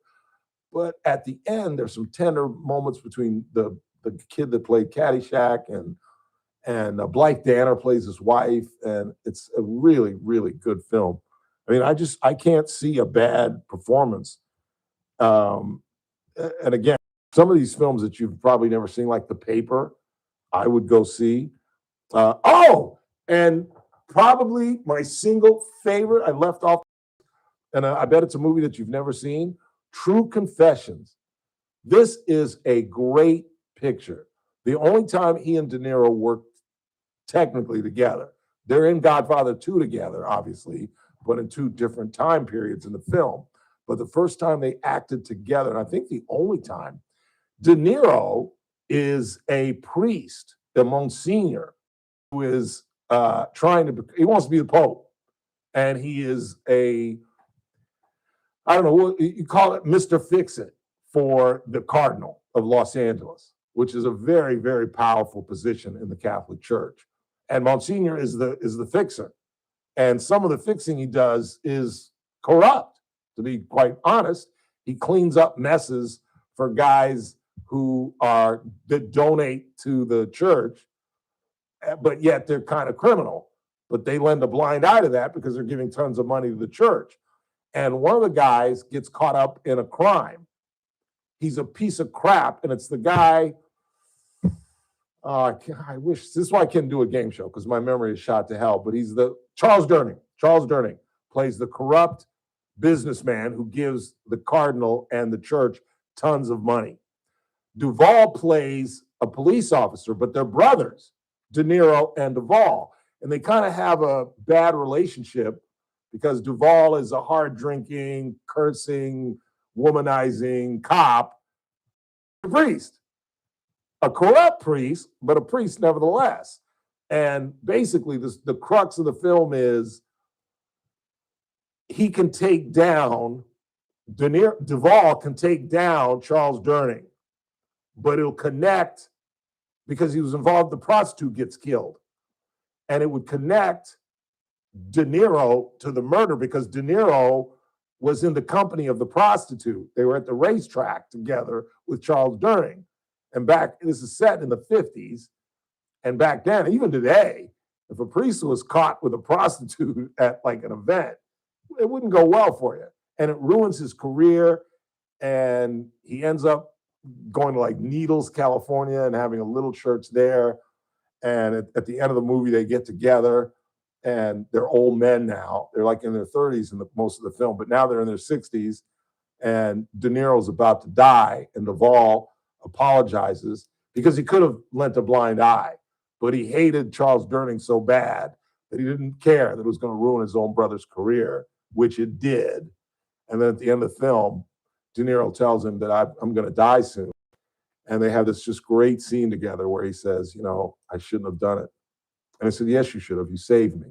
You saved me because I was a corrupt priest and I was lending blind eyes to corrupt people. And I'm happy here in like Needles or Barstow, wherever the hell he was, just out in nowhere land. Burgess Meredith plays a priest in that as well, the old Penguin. And it's just a really favorite De Niro and Duvall movies. And to see them act together is just, it's a really, check it out, True Confessions. Let's go and take our final break of the day. When we come back, you'll hear a little bio on our first president. I don't know what you're saying. Ralph, what could you possibly tell me that I don't know about George Washington? Well, I bet you will learn something about our first president that you did not know. We'll do that and then wrap this thing up. Tomorrow's Wednesday. The men Allsteins will join us live in studio. Our owner-operators of Adaptive Networks, Ryan and Jennifer. And, of course, if it's a Wednesday, Howard Marcus will be here at 4 o'clock via the Rogers Brandon Global Telephone Network. That's coming up tomorrow on The Ralph Bailey Show on News Talk 96.1 and AM 1180 KRN, where we stream live at kernradio.com. News Talk 96.1 and AM 1180 KERN. Wednesday edition, Clay Travis, Buck Sexton show. Talks with Iran. There was a deadline. Have we reached an agreement there, or could there be more strikes? We will discuss. Plus, another shutdown. Will there be any resolution at all? Does it impact any of us? And Texas Senate primary. We'll discuss all that.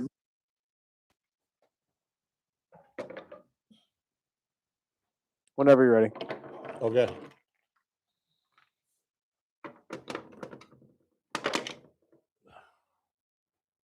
So, someone just texted in saying Tom Hanks is the greatest actor of all time. Say what? Someone just texted in saying Tom Hanks is the greatest actor of all time. I guess you could make that argument. It's Probably crap. good. But I guess you could make that argument. What's he got? 2 Oscars? 2, 3 Oscars?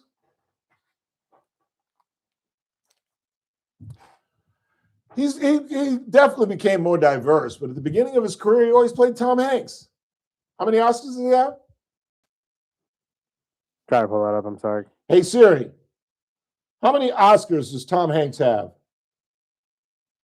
His numerous awards include Emmy Awards, 2. 7 Emmy Awards, and 4 Golden Globe Awards. That's pretty impressive. Best actor. 2 Oscars, 7 Emmys, and how many? Philadelphia and Forrest Gump. I didn't know that. Back-to-back years. Pretty badass. Stud. All right, what did we do today? What did we do today?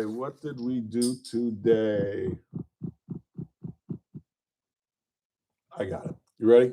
3, 2. So now there's no question that Chris Nanos, the sheriff of Pima County, is absolutely inept. I mean, it was bad enough that it took him 2 days to bring in the FBI. It's bad enough that he sent the blood samples, the DNA, to their lab and not Quantico with the FBI. But now he's come out and said it could be a year before we get to Nancy Guthrie. That's exactly what Savannah and the Guthrie family wanted to hear. This guy should never be elected sheriff again. 3, 2, it's that man again. Look what's coming up on the Wednesday TRBS. Well, it's a Wednesday, so our former federal agent Howard Marcus will join us, and owner-operators of Adaptive Networks, Ryan and Jennifer Van Alstyne, join us live in studio. All that and me at 3. It's TRBS, News Talk 96.1 and AM 1180 KRN. I'll see you at 3. KRN? What was that?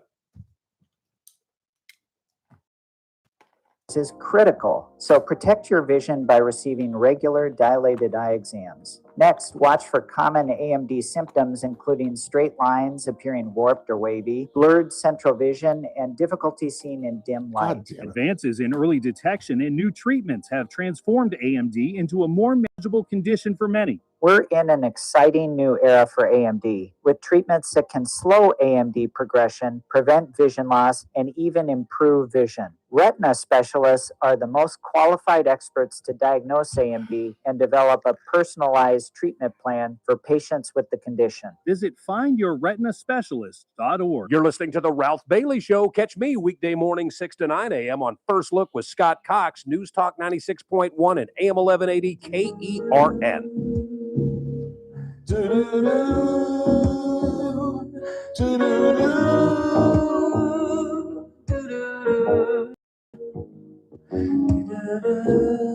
I hate when my nails get long.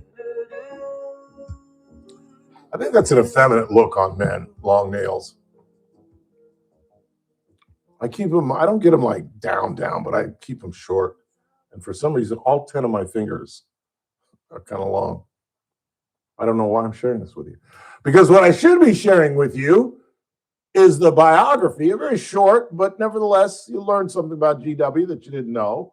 Biography of our very first president, General George Washington. Came to choose the first president under the Constitution. George Washington was the only choice and won the vote of every single elector.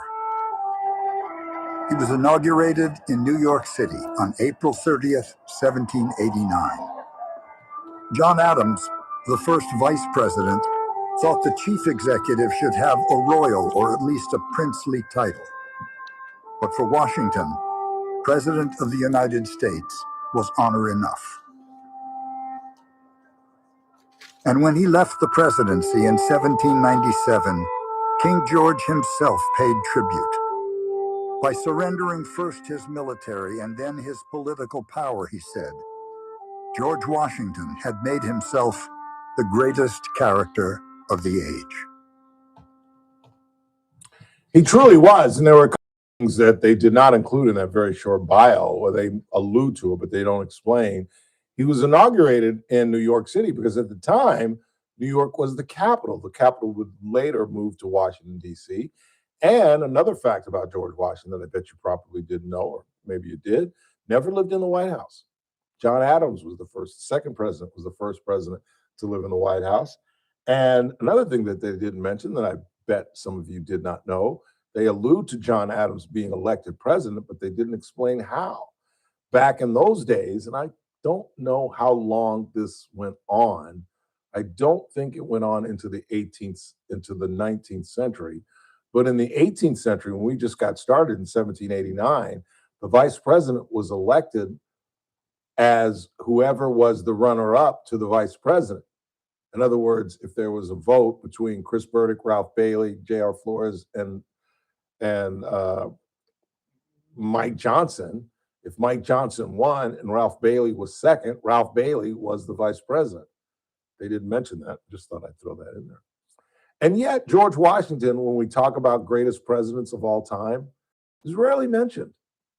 Franklin Roosevelt is mentioned, Theodore Roosevelt is mentioned, John Kennedy is mentioned, Ronald Reagan is mentioned, but rarely Thomas Jefferson is often mentioned because of the Louisiana Purchase and expanding the nation, but very rarely do we talk about George Washington, the precedent, P-R-E-C-E-D-E-N-T,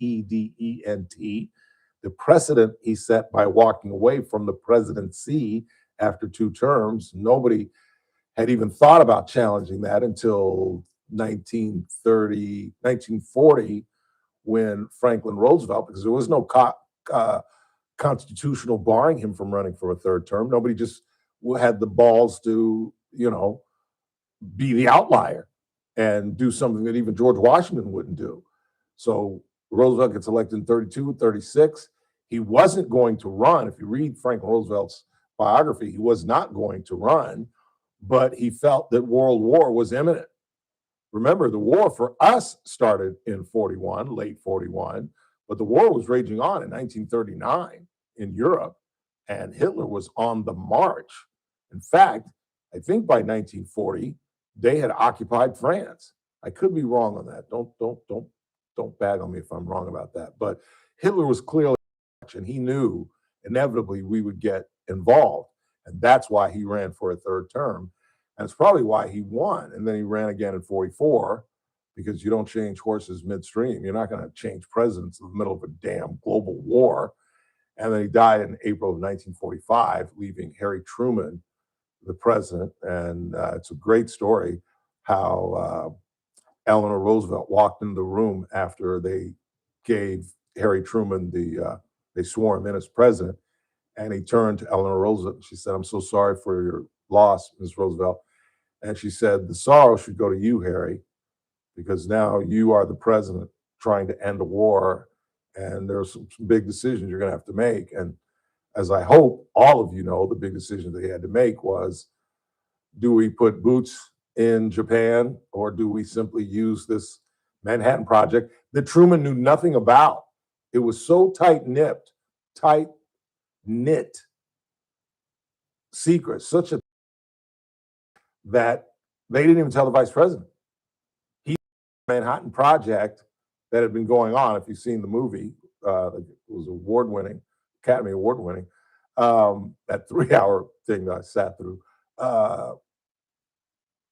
He learned about it when he got inaugurated. And then he had to make the decision, do I send boots on the ground in Japan, which would have been countless scores of people. I mean, just think about this when you think about, because everybody's questioned that, and there's been talk that the reason we did that is because the Russians were on the move. Remember, we were allies with the Russians in World War II, and the Russians were going to put boots on the ground. And the fear was, if they get control of Japan, we's in trouble. And we didn't want to put our boots on the ground. And we had this project that they knew about. And think about this when you say, well, we did that to beat the Russians. It took 2 hydrogen bombs to get the Japanese to surrender. Can you imagine if it had been just a man-to-man conflict? It would have gone on for years. The war ended in 45. Had we not bombed Japan, Hiroshima, and Nagasaki, that war could have gone on until 1950, because the Japanese would have fought to the last man. If you don't succumb, you don't quit after a hydrogen bomb destroys a city, levels every building in the city, and kills anybody within a 100-mile radius, and you still say, go kick rocks. Imagine what they would have done if it had come down to just sheer combat. That's going to do it for us. I want to thank Teresa Goldner for joining us as per usual, our good friend Nick Ragone. And if you came in late, missed any one of those interviews, you can go to YouTube and watch them specifically. We talked to Teresa Goldner at 3:30. We talked to Nick Ragone at 4. And as I mentioned, tomorrow we've got our good friend Howard Marcus and owner-operators of our IT group, Adaptive Networks. Call them today at 241-0638 or hit them online at adaptive-net.com. Or operators Jennifer and Ryan Van Alstyne will join us live in studio. But in the meantime, for Chris Burdick, I'm Ralph Bailey. That's what's really going on. I will rap to you tomorrow.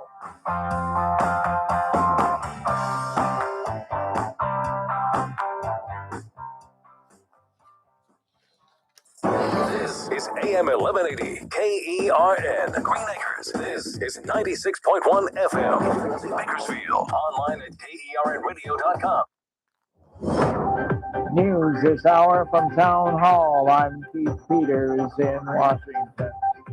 More alleged drug cartel boats have been targeted by the U.S. The military says 3 boats accused of smuggling drugs in Latin American waters were hit, killing 11 people. It's one of the deadliest days of the Trump administration's campaign against alleged traffickers. Videos posted by Southern Command showed the boats either moving or bobbing in the water before the explosions engulfed them in flames. People can be seen sitting in 2 of the small open vessels before they're destroyed. At least 145 people have been killed since the administration began targeting those it calls narco-terrorists in small vessels since early September. Ed Donahue, Washington.